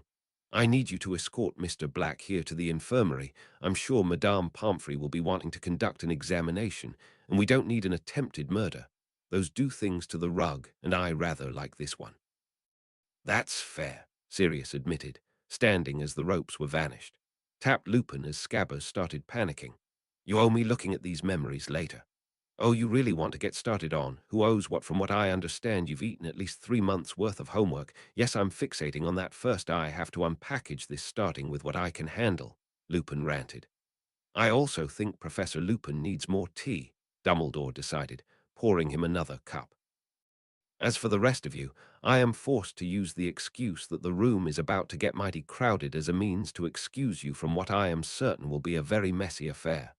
Rest assured, we will be explaining it all to you later. What's going on? Hagrid asked.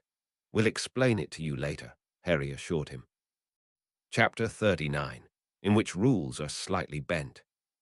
Chapter text, everyone followed Hagrid down to the infirmary, except for, of course, Dumbledore and Lupin, and Fitzherbert, who practically vibrated apart before refusing to leave.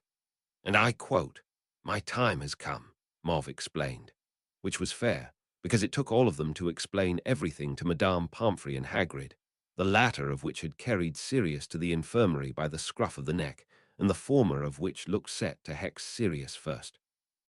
How, she said finally, when all had been explained. How do you kids get into this mess, and you, she added, rounding on Sirius. After all this time you still can't stay out of trouble. Apparently I can't stay out of the infirmary either, Sirius said, which earned him a thwack on the head, which also went on the list of injuries and ailments compiling itself next to him. And all this time ye have been a dog, Hagrid exclaimed. Why, I oughta. To be fair, no one would have given me a chance to explain. That keeps coming up, Ron said, sitting on one of the beds and eyeing Sirius like he expected him to turn into something else soon. Harry could guess, had to agree, the idea that your pet wasn't really a pet wasn't exactly a calming concept. It was almost a relief when Dumbledore and Lupin came in, Fawkes and Fitzherbert following. We have good news, Dumbledore announced, excusing Hagrid after informing him that he had seen a hippogriff heading for the dungeons. The rat is indeed Peter Pettigrew, and after a dose of Veritrucerum, thanks to Professor Slughorn, confessed in front of several witnesses, including many auras. I am pleased to inform you, Mr. Black, that your case is being reviewed. That's probably not as good as I'd like it to be, Sirius said, noting Lupin's expression. They want you back in Azkaban while this gets processed, Lupin said, which undoubtedly would slow the process, Dumbledore said. But as I understand it, thanks to several complications, you would have to be in hospital in order to be recovered enough for your retrial. Am I correct, Poppy? You are, she said, looking up from the list she had been reading like this was news to her. And therefore it would be very irresponsible of me to allow you to be taken to Azkaban, Dumbledore told Sirius. Most certainly would be risking a healer's wrath if I were to do so. Better to keep you here, with a few auras keeping an eye on you. Dementors would just be exacerbating the problem, and seeing as how you are now in custody, I do believe it's time we sent them back to Azkaban. I'm sure Fudge will agree. Dead silence as everyone processed this. How do you do that? George demanded finally. It comes from many years of dealing with pranksters, Dumbledore said sagely. You become very acquainted with how far you can bend a rule to suit the situation when it's called for. We're such a grand influence, Georgie, Fred said, exchanging a fist bump with George. Which reminds me there seems to be several Weasleys we failed to account for. Now don't go telling us you forgot about Rupert, and Isaac, and Jake, and Kathy. I knew there was a reason I liked you, Sirius told them, winced when he looked at Lupin. So you're still mad. I am, Lupin confirmed. And I'd like at least another day of it. Well, from the sounds of it, I'm not going anywhere. No, you're not, Madame Pomfrey confirmed. Although I'm glad to see you for once without any scrapes to speak of, she told Harry. I could run out real quick and get some, Harry offered. I'd rather you didn't. We do have to excuse ourselves, though, Luna said, indicating Fitzherbert zooming around her head. Fitzherbert is anxious to tell Dad about everything. I agree with him. It'll really make his career. You're excused, Miss Lovegood, Dumbledore told her, nodding as she took off, Neville running after her. But speaking of familiars, there's certain parts I'm not allowed to share, Sirius said. The club charter prohibits it. Fawkes, we're really going to have to discuss this later, Dumbledore told the Phoenix, now perching on the end of the bed. But on a specific note, I am interested in your little friend, Harry. Would you mind terribly introducing us? You mean Snips? Harry asked blankly, right before he felt Snips maneuver around to hide on his back. It took him about 5 minutes of turning around and trying to coax Snips onto his hand before finally having to concede defeat, lest more of his fingers be hurt. I guess not. Professor Snips is kind of picky about who he meets, and it always has to be on his terms. I see, Dumbledore said. Well, it's generally a good idea not to force the issue. I must confess, however, that I have never seen such a thing as Snips. Where did you two meet? Harry's heart sank at Dumbledore's declaration. If a man who had to be as smart and as well-travelled as Dumbledore didn't know what Snips was, then Harry had no hope. Well, technically we met at Hagrid's, but I'm pretty sure he climbed onto me in the potions classroom. At potions, Harry? Well, yeah, because it was the last place I was before going to Hagrid's, and we didn't stop anywhere else. And Fang started chewing on my robe. I guess he could smell Snips. And Hagrid's already looked him over, and he's perfectly fine, and please, Professor, don't. Take him away, Dumbledore guessed, peering over his half-moon glasses at Harry. Certainly not. I would no more take him away from you than I would permit someone to part me from Fawkes, he said, indicating the Phoenix sitting on his perch. No, Harry, I just find that your friend Snips has presented me with a conundrum, a very interesting one. I don't suppose you would mind me doing some research into the fine fellow. Harry perked up at that. Not at all, sir. We've been looking for years, and we've never found anything. I feel as though Snips may be unique, Harry, and thus would require exploring avenues that would not be available to a 13-year-old, not even one as dedicated to her studies as Miss Granger. Harry ducked his head, acknowledging this. Hermione became very interested in the tops of her shoes. This may take me some time, though, so I ask you to be patient. I mean, we've been wondering since first year. I think we can manage, Harry pointed out. Excellent, Dumbledore said, nodding. That feels like most of the loose ends tied up. I'm sure I'll remember the ones I missed sometime tonight when I'm almost asleep. That's always how it goes, Fred agreed. But that's a murderer caught, a dog that wasn't really a dog out of the pound, and a quill making a name for itself, so it feels like a full day, George said. I'm pained to say I've had fuller, Dumbledore sighed. Sirius brightened considerably, hesitated before turning to face Harry. Harry, you know, once I'm cleared, I am your godfather. I know, Harry said. Well, I'm sure you'd rather stay with your relatives, but once I've got my own place, you can stay with me. Yes. Harry blurted when it registered what he was saying. Leave the Dursleys, are you kidding me? I'd love to. Dumbledore looked between them before settling on Harry. Harry, I seem to recall you not wishing to return to them last year as well. With all due respect, sir, if I never saw them again, it would be too soon. Snips CRR-ed in agreement. Dumbledore folded his hands. May I ask why? Harry hesitated. What were the chances that someone would believe him about this? Ow. He yelped, glanced down at Snips to see him pointing at Dumbledore, and then Sirius. Harry almost swore he was saying anything's better than the Dursleys, you idiot. Well, Harry hedged. UHMY First Hogwarts letter. Who fills out the addresses? Sirius seemed bemused by the change in topic, but Dumbledore answered easily enough. They are automatically filled out via a locator spell. Why? Well, my first letter was addressed to my bedroom, the cupboard under the stairs.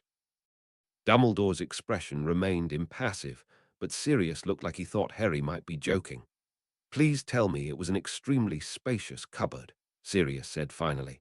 About half the size of this bed, actually, Harry said, neck muscles tightening. He could see Ron and Hermione's expressions out of the corner of his eye, and they were beginning to look horrified. Sirius, meanwhile, looked like he was about to go back to Azkaban for murdering muggles for real this time. Snips quickly flew over and bit him. Ow! Continue, Harry, Dumbledore said. I was made to do all the chores, like cooking and cleaning and gardening. They told everyone I was not right in the head, and that my magic was not good, but, there are muggles, so. Snips seemed to have lost patience, flew over to the plate where a sandwich was sitting, shredded it, and flung everything but a crust away before holding up the plate with the crust and pointing at Harry. Sirius got it first. They were starving you. That's about as much as I got at Azkaban. That's right. Ron jumped in. In the summer of our second year, Harry showed up on our doorstep after not answering our mail all summer. He had a huge shiner. Technically, too, Fred said. Looked like a troll had socked him, George agreed. Well, Harry hedged. The letters were because of Darby, and Uncle Vernon really didn't know how to deal with a house elf. Ow, Snips had bitten him and was now glaring at him, like don't downplay this. Lupin looked like he was going to be in a cell next to Sirius, who was now glaring at Dumbledore, who had his head bowed in deep retrospection. I have made a grievous error, Dumbledore said finally, gravely. I had left you with the Dursleys because your Aunt Petunia was your mother's sister, and the Blood Wards would have kept you safe. She had expressed interest in going to Hogwarts, once upon a time, and I had hoped she had gotten over her negative feelings towards her sister and behaved differently. I see I was mistaken. I should have listened to Professor McGonagall, but at the time there was no other option that would have kept you as safe. Harry stared. Aunt Petunia had wanted to go to Hogwarts. Next the sky would turn lime green and start raining frogs. However, Sirius, acquittal will take quite some time, Dumbledore continued. At the very least, a month would pass before the process is complete, and he can obtain proper lodgings, and then the wards, of course. Harry's heart had barely begun to sink at that news when Ron cut in loudly. Harry can stay with us. Come on, Harry, Ron said to him. You're practically an honorary Weasley anyway. I'll tell Mum and she'll have some place for you set up in no time. You can bunk with me again like you did over the summer. You don't have to go back to those lousy muggles. Hermione was nodding, and Harry felt a burst of warmth for his friends. You're sure this wouldn't be an imposition? Dumbledore asked. Not hardly, Ron insisted. Very well then, Dumbledore said, nodding. Harry, if this isn't an issue with you. No, sir, it isn't, Harry said, hope swelling. Very well. Unfortunately, you will have to go back to Privet Drive, temporarily, he added loudly, when several people, one cat, and an odd thing started protesting. To inform the Dursleys of the change and gather the rest of your things. I will be along myself in a week to escort you to the Weasleys. I assume Marley would have everything set up by then. It took Ron a second to process Marley as Mom. She'd probably have an addition, 10 pounds of fudge and 30 sweaters made up by then. I will try to hasten my progress then. Is this amenable, Harry? I guess so, Harry said. Good. No doubt your relatives will have heard of Sirius on the Muggle telly, Dumbledore said, standing. And no doubt it will slip your mind to mention that he is an innocent man until we are ready to leave. Harry started grinning as Dumbledore winked and headed for the door, Fox following. Now if you'll excuse me, the headmaster added. I have quite a bit of paperwork ahead of me. They waited until he was gone to break down cheering, Hermione alternating between hugging Harry and Ron, and once a startled Sirius, Ron pumping the air as vigorously as he could and Harry just sitting there trying to digest this information. Oh, it's a good thing Dumbledore is the one going and picking you up, Sirius said, running his fingers through his hair. Under the stairs, honestly. I have the feeling we were both about to be heading for Azkaban, Lupin told him. Oh, Harry, why didn't you say anything? Hermione asked him, exasperation leaking through her relief. I'm sure he would have done something sooner if that were the case. It's not exactly the sort of thing you talk about, Harry said demurely, scratching Snips on the head as he nipped Harry's nose semi-affectionately. Who cares? Ron asked. Those muggles are in your dust now, Harry. We can spend the summer like our second year, Quidditch, gnome-chucking, exploding snap. Homework, Ron added, rubbing his nose from where Snips flew over and bit it. And Mum loved having you help with the potions. She really won't mind, Harry said quickly, wanting to be sure. I won't be a bother, honest, and I'll do any chores. Come on, Harry. If Mum knew half of what we just heard, she'd be sitting in a cell next to Sirius. Mind you, the Dementors would never bother her. She'd keep them away through sheer indignation, I bet. Hermione was eyeing Harry like she knew that what he had told them wasn't even a fraction of what went on. A hand on his shoulder made him look at Sirius. Harry, Sirius said softly, I know that took a lot of courage to say even that much, You're very brave, and you've been through so much, but you don't have to take any more of it. Ready to make your childhood happy like it ought to be." Harry realized the pain in his face was from grinning so much. Yeah. Chapter 40, in which Harry is freed from relatives. Chapter text: Harry's time at the Dursleys was markedly different this time around, because, as Dumbledore said, he conveniently forgot to mention that Sirius was acquitted, instead opting to leave it at he's a wizard, convicted for murder who escaped an unescapable prison, and he likes to keep up with me because I'm his godson and make sure I'm doing all right. Stuff like that. Of course, there was the minor issue of the fact that packing what was left of Harry's belongings took all of 1 hour. Everything else in his room had belonged to Dudley at one point, and really, he could do without the baggy clothes. Hedwig was sitting snug in her cage, ready to go, and Snips was now riding pride of place on Harry's shoulder and delighting at flying after Dudley and snipping at Petunia, because after all, anything happened to Harry and poof, off went a letter to Sirius. Harry still did the chores, though, mostly for something to do while he waited. Snips would occasionally point out something interesting, but for the most part, he seemed more invested in just sitting on Harry's shoulders and soaking up the sun. But as it turned out, Harry received a visitor much sooner than the prescribed week. Breakfast was being served, the doorbell had rang, and Dudley had been sent to answer it. Dudley came running back in and out the back door with his hands clasped firmly on his behind. What caused that reaction was clear when Albus Dumbledore came striding into the kitchen. "Professor Dumbledore," Harry blurted, stunned. "But it hasn't been a week yet." "No, it has not," Dumbledore agreed. "But I received an owl today from Marley saying she was all set up, and if I let you stay here another moment unnecessarily, she would see fit to come pay me a visit." I, understanding her tone, chose to arrive immediately. "May I sit?" he asked before sitting down at the table, much to Uncle Vernon's horror. "Tone," Harry echoed. "Yes, she sent me a howler to emphasize the importance of action. What a delightful spread. What kind of jam is that? Oh, Harry, are you all packed?" "Yes, sir," Harry said, nodding. "Only I had to let Hedwig out last night, and she hasn't come back yet. Don't fret, she will be at the Weasleys tonight, I presume. Now it only remains to inform your relatives of this change. Petunia, would you sit? It's getting cold." Aunt Petunia sat as though she were in a daze. "Now," Dumbledore said, indicating that Harry ought to sit too. "As I'm sure Harry has informed you, recently he discovered that his godfather, Sirius Black, has escaped from prison." Harry wasn't certain how to translate Uncle Vernon or Aunt Petunia's expressions there. As it turns out, Sirius escaped from Azkaban because he saw that Harry's life could be in danger. By his actions and the actions of Harry and his friends, new evidence has come to light, and we are now in the process of clearing Sirius of all charges. As I said, Sirius is Harry's godfather, and one of the first people Lily and James wanted to take care of Harry. As such, Harry will no longer be staying with you. Silence. "When is he picking the boy up?" Vernon asked finally. Dumbledore nodded. "From what Harry has told me, you would not be too terribly heartbroken over his leaving." Vernon turned red. "Whatever he's told you is a lie." "I do doubt that. You see, I have a tendency to know when I'm being lied to, and I have every reason to believe that Harry was telling the truth. I suppose the only consolation is that you have saved him from the indignancy of what you have put your own son through." Vernon and Petunia exchanged confused glances at that. "But all that is water under the bridge now, and hopefully all sorts of untoward action has been prevented," Dumbledore said.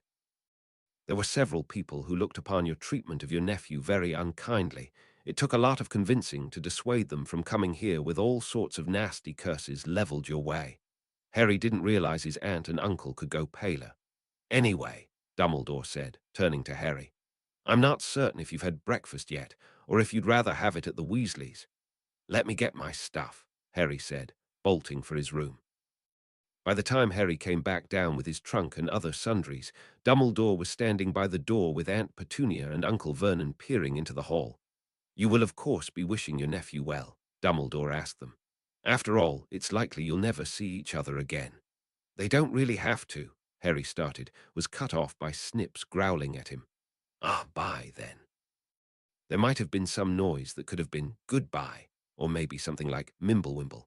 But Harry was going to accept that, nodded at Dumbledore, who opened the door for him. Harry was more than happy to step out of number 4, Privet Drive, for the very last time. Dumbledore had shrunk down Harry's things and asked him if he'd prefer side-along apparition or the night bus to get to the Burrow. Harry had picked side-along apparition, mostly because it was over with quickly instead of being several minutes long. He still felt there had to be better ways to get around, though. "You did very well," Dumbledore told him, returning his things to their proper size. "Most people throw up the first time." "I did it before in second year," Harry said. "Professors McGonagall and Flitwick had to pick me and ran up when Darby closed the gate to platform 9 3/4. He shrugged. "I didn't throw up then either, even though I felt like I ought to." "Very fair, not everyone takes to apparition," Dumbledore said, which was all he got out before Harry was tackled by several Weasleys. "Harry," Ron greeted. "Mom said she sent a howler to Dumbledore." "Hi, Professor." "Hello, Mr. Weasley," Dumbledore greeted. "And Mr. Weasley, and Mr. Weasley, and Mr. Weasley, and Miss Weasley. I trust your mother is home." She was, considering she was at the door seconds later. "Well, it is about time you brought him," she scolded, hustling down the steps and over to check him over. "Mrs. Weasley, it's only been like 3 days," Harry said. "3 days too many. I'm sorry, Harry. I should have pieced it together last summer." And no, really mate, it wasn't fine," Fred said, interrupting him. "Now it is," George said, "mostly because we have an even number for Quidditch teams now." "After homework," Mrs. Weasley said sternly. "And possibly after breakfast, seeing as how we didn't linger," Dumbledore said. "I would love to stay, but alas, I'll be required at the Ministry to move along Sirius Black's retrial. Molly, I don't suppose you could spare something that can be eaten on the go, can you? Fudge can be rather spotty with ensuring we have breakfast at these meetings." Mrs. Weasley did so, throwing together a breakfast sandwich from a spread that looked fit enough to feed all of Gryffindor and at least half of Hufflepuff on top of it. "So we come home to find that Mum has been going like mad ever since we sent her the letter explaining everything," Ron told Harry after their moment of silence. "She had opinions about the Dursleys." "This isn't going to be any trouble, is it?" Harry asked. "Because I could get a room at the Leaky Cauldron like I did last year. I don't think Mum's going for that." "We're pretty sure she's been knitting to keep herself from committing murder," Fred said. "And then cleaning when the knitting needles started to become tempting," George agreed. "But still," Harry started, cut off quickly when Snips started eyeing him threateningly. "Nonsense, Harry. You were a delight the last time you stayed, and you're certainly allowed to help with the potions again after your homework is all done," Mrs. Weasley said, putting another helping of toast and poached eggs on his plate. "And even if acquitting your godfather takes all summer, we're set to have you until school starts up again.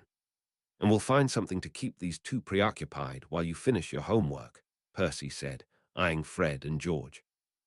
"Oh, don't worry about us. We'll find plenty of things to preoccupy ourselves with," George assured him. "Like teasing you for never using the stairs anymore," Fred said, looked at Harry. "Perce here just passed his apparition test. He's been apparating down the steps every morning just to prove he can." "Is apparating on your own any better than doing it with someone else?" Harry had to ask.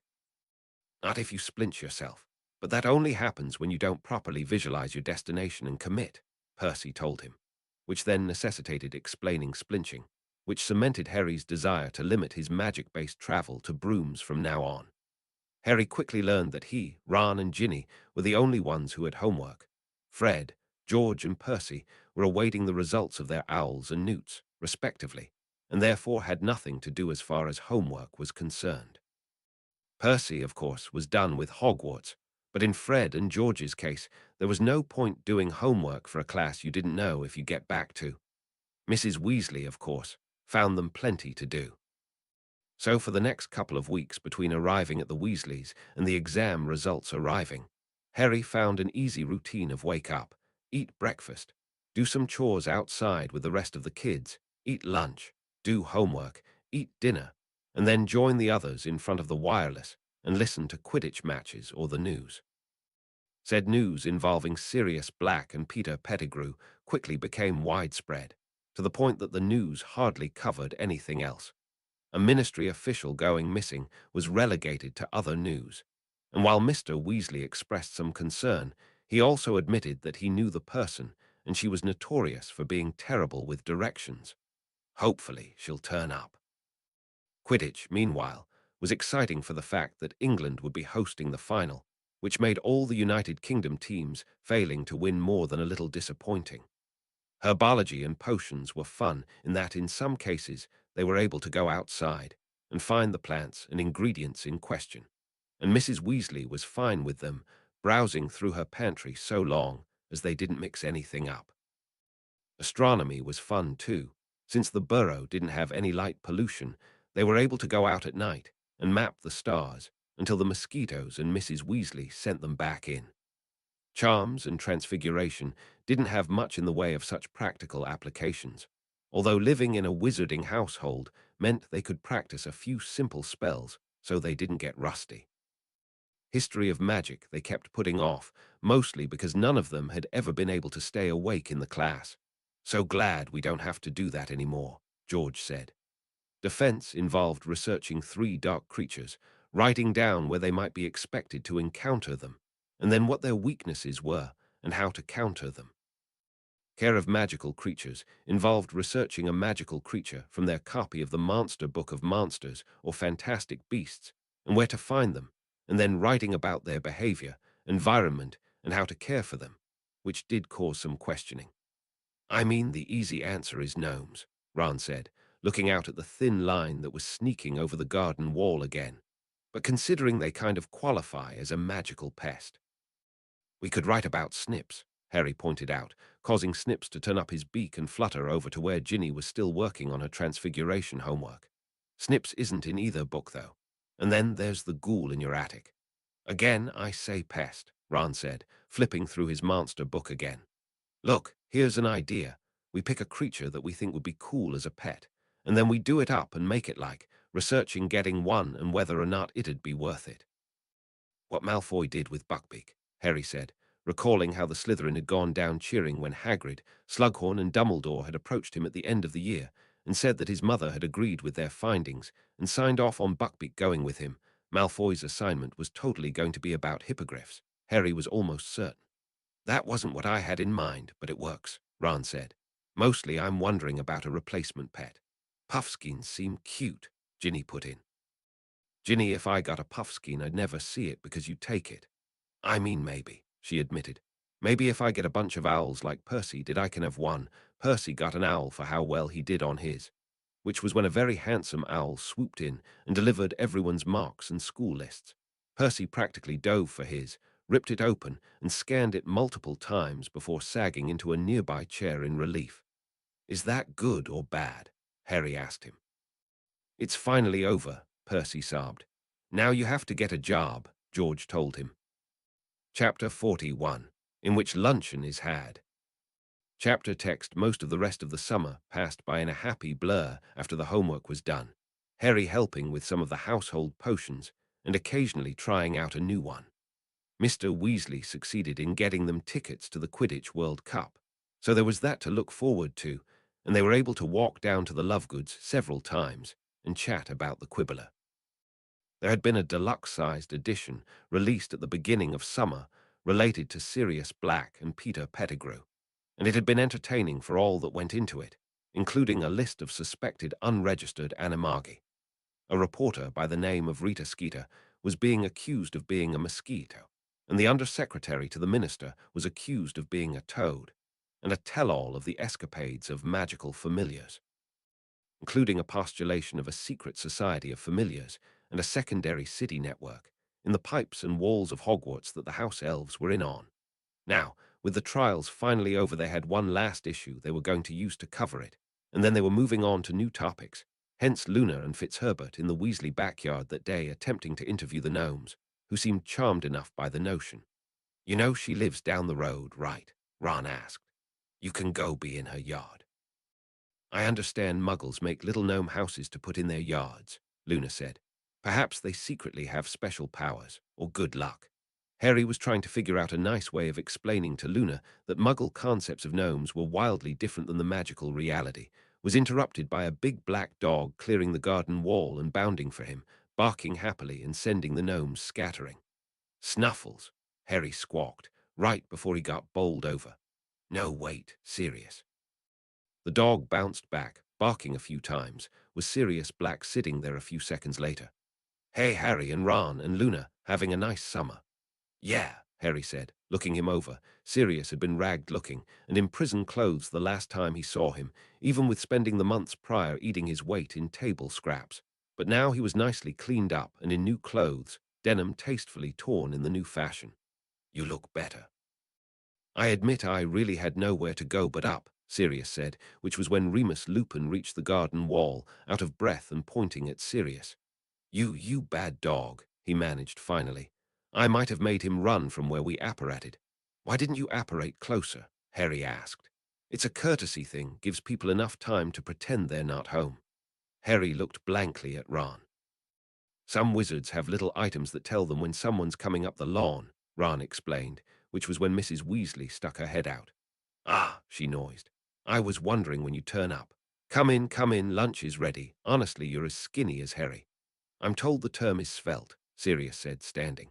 And then the gnomes came storming back out, armed with rocks and sticks, seemed confused by the lack of a big black dog anywhere. "So what's all this then?" Sirius asked, prompting a gnome to yammer at Fitzherbert, who scribbled something down to show to Luna. "It seems the gnomes have declared me their leader," Luna announced. "Good, go home with her," Ron told them. Lunch was spent with Sirius and Professor Lupin, who told them they could call him Remus, explaining the trial and everything that followed. "Caused a major stir, reporters everywhere, but he, who must not be named, is sitting in an animagus-proof cell in Azkaban as we speak," Sirius finished. "And then someone insisted that I spend the first couple of weeks as a free man in St. Mungo's. That's the wizarding hospital," he explained when he saw Harry's confused expression. "Someone would most likely have complications from being in Azkaban for 13 years, Remus said tetchily. "And I know no one gave the dog chocolate." Which brings up the whole question of, can an animagus eat food in animal form that would be harmful for the animal, Sirius agreed. Which last we asked Professor McGonagall got this face. Here he posed with a finger up in the air, looking like he was getting ready to answer a question before a look of utter consternation crossed his face. "Anyway, I also had to get registered," he continued. "And then all the other legal fun stuff. I've been informed I have to reapply for my apparition license. And then Gringotts to see about the financial stuff. And getting all the nasty stuff out of Grimmauld Place. I can't believe I ended up with that. I honestly thought Mom would have written me out of the will." "Grimmauld Place," Ron echoed around a mouthful of potato salad, earning him a thwack on the arm from his mother. "Black family home. Hate the place. Ran away from it when I was about your age. Selling now that I can. Mostly because Dumbledore insists that there be financial compensation." "You're selling your house to Dumbledore?" Harry asked. "Dumbledore thinks he can use it," Sirius said, absently stirring his coleslaw. "I won't deny it's got some useful enchantments, once all the hexes are stripped from it, but I'm more than happy to never have to think about it again. That'll be finalized once the curse breakers get back to me on that. Oh, and then, after all that financial stuff, I got lectured again about being a responsible adult. And now here we are. We've gotten all the boring stuff out of the way. We can focus on the fun stuff." "So did we," Harry said. "Only it was homework instead." "Excellent. Did you have any plans today? We can go to Diagon Alley and I can get caught up on all those birthdays and Christmases I missed." Revisiting the boring lecture on not spoiling Harry silly, Remus sighed, rubbing both his temples. Snips chattered and pointed at him. "I've done the math. I'm allowed 25 more gifts before we can start flirting with spoiling." 26, Ginny said, who had gotten over her trepidation of Sirius a lot faster than her trepidation of Harry. Possibly because of being around him in dog form, although in Harry's opinion that didn't make the weirdness any less weird. "Actually, I didn't miss last Christmas. The firebolt was from me. I'm sure you can understand why I didn't sign my name," Sirius told Harry. "So Hermione was right," Harry said. "Don't tell her," Ron said. "Boy, I hope she's less nutty this year. She'll have a manageable number of classes this year without any need of a time turner," Remus said. "I heard her and Professor McGonagall talking after term," which then necessitated telling them what a time turner was, which ended with Ron being more than a little indignant at the end. "She could have at least told us," he said finally.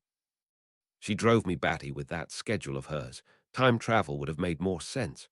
But we did figure it was magic, Harry pointed out. I'm sure she's a nice girl when she isn't so stressed, Sirius said. So are you free today, or should I schedule for later?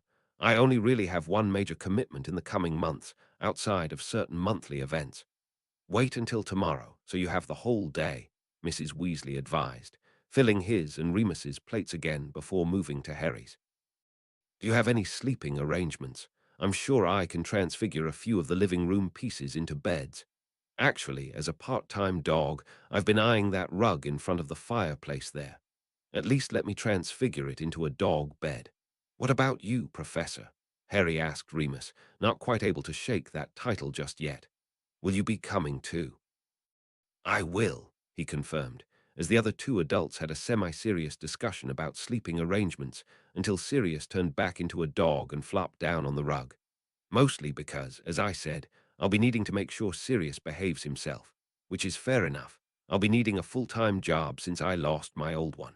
Incidentally, none of you are required to complete the homework I set now, which caused an uproar from all present students, startling Sirius back up. Why? Ron demanded. You're a great teacher. We learned loads from you. Somehow, news of me being a werewolf leaked to the presses, Remus said, muttering bloody Skeeter under his breath, although Harry was unsure what mosquitoes had to do with anything. It was either resign or get sacked. I'm not sure Dumbledore's office would be able to handle the number of howlers I'm sure he'd get. But that isn't fair, Harry said. It's not your fault you have a problem, the furry little problem, Sirius said, sitting back at the table. Currently my furry little problem is you, Remus told him. No, I'm your serious problem. I went 13 years without hearing a single pun, I'll have you know. I see I have to make that up as well. No, you don't. Yes, I do. Anyway, Remus said, waving Sirius off. I'm not going to be totally penniless. Dumbledore commissioned me to recreate the Marauders map so they can include it with the letters. It won't have all the frills, like showing where everyone is or wiping itself clean, and after much discussion, it won't have the paths out of Hogwarts either, but it should cut down on the issue of students getting lost so much. Pity you couldn't include those, Sirius said. Well, Dumbledore made a good argument for the students needing some aspect of mystery to their exploration. But I was able to add a few things I thought would be useful, and are Fred and George all right? Please keep talking, Fred said, head resting on laced fingers. Don't suspend your discussion on our account, George said, waving. They're basking, Luna explained. We do have multiple reasons to, yes. Considering everything you got up to, yes, Remus agreed. I can't believe you gave them detention, Sirius told him. It was hard, I had to admit. Mostly I judged it by would we have done this, and if the answer was yes, then I had to pass judgment. Unofficially, it was impressive work. Which led to Fred and George exchanging high fives, and Mrs. Weasley having to scold them yet again. Chapter 42, in which catching up is done.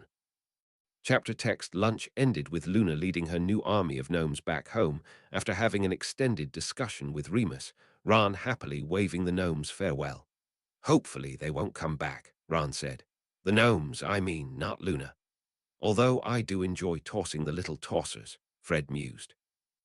The rest of the day involved giving Sirius and Remus the grand tour, Harry slowly getting used to the concept of adults who actually liked having him around and genuinely wanted to know more about him. Occasionally, Sirius would turn into a dog and run off chasing something, would return with the biggest stick he could find. So I've discovered there's benefits to this not being a secret anymore, Sirius announced, leaning on his latest acquisition. You're ridiculous, Remus told him. Give me that stick. No, get your own. It also made dinner interesting, as Mr. Weasley had to be brought up to speed, then Percy, before conversation turned to who would make it to the finals. Harry did, however, make it a point to go through all his potions books in an attempt to find one in particular. Harry, no offense, but homework's done and you've got that trip tomorrow, Ron told him, looking up from his Chudley Cannon's book. I know, Harry said. I'm trying to find the Wolfsbane potion. That one Professor, Remus has to take. Yeah. He said it was expensive and that Slughorn was still making some for him and shipping it to him, but I was hoping to see what all goes into it. Snips made an aggrieved noise before fluffing up one of his pillows and flopping down. Mrs. Weasley had had to enlarge his little bed, alongside several of Harry's clothes, when her food finally achieved the desired result. but Snips still was much smaller than Hedwig, wingspan maybe matching one of her wings at this point. Harry finally had to admit that the potion wasn't in any of his books after an hour, and resolved to see about picking up a new book tomorrow. "You'll want to be careful about that," Ron said as he turned the light off. "That path leads to Hermione Ness." Harry had to concede that point. Harry was roused the next morning by the smell and sound of bacon sizzling, followed his nose down to the kitchen to find that Sirius was already up and nursing a coffee at the kitchen table. "How's it, Harry?" he greeted as Harry joined him. "You're up early," Harry observed. One of the side effects of part-timing as a canine is that the existence of food immediately wakes you up. I'm not sure if it's a benefit or a drawback. Harry tried to control a snicker at that, thanked Mrs. Weasley when she put a plate of food in front of him, had a moment of silence before digging in. "So," Harry said after a while, "I wasn't sure if you were serious about yesterday." "I'm always serious," he responded. "But yes, you can bring your friends if Marley okays it." "Is Remus going with you?" she asked. When Sirius nodded, "Then yes. Not that I don't trust you, but I don't need to be hearing about you helping the twins turn everyone in Diagon Alley lime green or something. Should have at least gotten a better grade in charms," she muttered as she went back to the stove. "So that's settled," Sirius said, looked over when Remus shambled over. "How's it, Remus?" "What house is this?" Remus yawned. "I smell bacon." "You also smell coffee," Sirius said, waving the pot in his direction. "Sit down, compose yourself," for like 3 weeks after term ended he kept waking up early, first out of habit, and then in a panic because he thought he was late to class, Sirius told Harry as Remus poured himself a cup. "I thought I was done with it all," Remus sighed, taking a long sip. "This is really good coffee." Ron drifted down soon after than Ginny, and about 5 minutes after that everyone was revived enough to start having proper conversation. "Still not sure what to make of the Marauders map being commercialized," Sirius said. "I'm still including the proper credits," Remus said, cutting into his egg. "With one exception." "Good. Did he really contribute that much?" Harry asked. "Mostly did gopher work," Remus said. "Made sure we didn't fall asleep in wet ink." "Subject change," Sirius said, lifting a finger. "Right, moving on, the Marauders map only has 3 Marauders going forward." "That's still creepy to think about," Ginny said. "So lucky I didn't find out," Mrs. Weasley muttered darkly at the porridge she was stirring. "Mates, this isn't how a subject change works," Sirius said. "Sorry," Harry said. "It's a bit hard to ignore," Ron said. "I mean, he slept in my room." "On the one hand, it's important to verbalize it and get it out of your system," Remus said. "On the other, yes, it's also important to respect boundaries." "Such as now," Sirius said. "Yes, such as now. If you've noticed, Sirius has been working hard to avoid thinking about or talking about he who must not be named." Ron blinked. "You mean you-know-who, because of you-know." "Oh no, Sirius calls you-know-who Moldy-Valdy. He who must not be named is what he calls that rat that used to sham as a pet in this household." "Ah," Ron noised in understanding. Harry, meanwhile, had come to the unavoidable knowledge that Remus had said that within hearing of Fred and George, who nearly fell down the stairs holding in laughs. "Moldy-Valdy," Fred giggled. "Brilliant," George said. "Why did we never hear this before? Much less wordy than you-know-who, or he who must not be named." "Most excellent," they both agreed. Got ready after breakfast, found that once again flu was to be the preferred method of travel. Harry quickly practiced saying Diagon Alley under his breath, not wanting to end up in Nocturne Alley again. Fred and George were the last to come down, toting several caps as they came. "Now seems like a good time to test these," George said, holding one up. "Hats?" Harry asked. "It's Fred and George," Ron said. "They're not just hats, probably." "You are correct, our dear younger brother," Fred said. "We're still trying to nail down a better name than disguise hats, but the idea is you slap one on and get a random glamour while you wear it. Thus far, we've only managed to change hair color, debating on whether that's enough." "It works as such," George said, putting one on. "How do I look?" "We've finally worked it out of that horrible puce color," Fred said, admiring George's lime green hair. "Oh, this is brilliant," Sirius said, putting one on and turning his hair hot pink. "Love it, and you say you made these?" "We did," Fred said. "It was nothing," George added, both of them trying not to preen. "We've also made glitter howlers, still trying to figure out a better name for those. But we've got the kinks worked out of those." Ram made a face at one before trying it on. "Well, Your hair is still orange, Harry said. Maybe a lighter color, but still. Try taking it off and putting it back on, George told him, which resulted in his hair turning an electric blue. Much better. These are brilliant, Remus said, taking one, and should make it just a little easier to navigate while everyone gets used to a certain someone roaming about freely. That was the idea. Fred, George, Mrs. Weasley said, holding one of the hats and looking at them. How did you not get better grades on your owls? Not everyone likes neon, as it turns out, Fred said. Or glitter, George added. Shame that. Vibrantly purple hair aside, Harry was glad of the hat for the simple fact that it hid his scar. It was nice to be able to walk along Diagon Alley without having people stare at him. Well, actually people were staring, but they were also staring at the others, so Harry was going to attribute it to the hair. The day was aggressively sunny and warm, so they spent the first half hour walking up and down the alley and pointing out interesting things in the store windows before eventually ducking in to cool off and shop. Remus suggested the eyeglass store when they passed it, and when they came back out, Harry was astonished at how clear everything was. That's how it's supposed to look, mate, Ron told him. They look good, though. After that was running back and forth, going to enchanting everyday wear and flourish and blots. As always, the former had plenty of entertaining outfits to choose from. Sirius revealed that the shirt he was currently wearing had been bought from here, and the drummer on the front would play if tapped on, and Sirius seemed amused by Harry's choice of browsing in the latter. Your mom was big on potions too, he said as Harry sorted through potions books, checking with Snips whether they were a yay or a nay. She and Snape were always top of the class. Was my dad any good at them? Harry asked. No, transfiguration was more his thing, which reminds me, add this to your cart, he said, taking a book titled Animorphology off a nearby shelf. Not sure where the fascination with magical creatures comes in, though. Snips, Harry said simply. It started off with trying to figure out what he was, and then it snowballed from there. Herbology is more because it's interesting. Most muggle plants don't try to kill you. That does sound rather tame in comparison. What about fiction? Muggles read those too, which led to examining the fiction section too.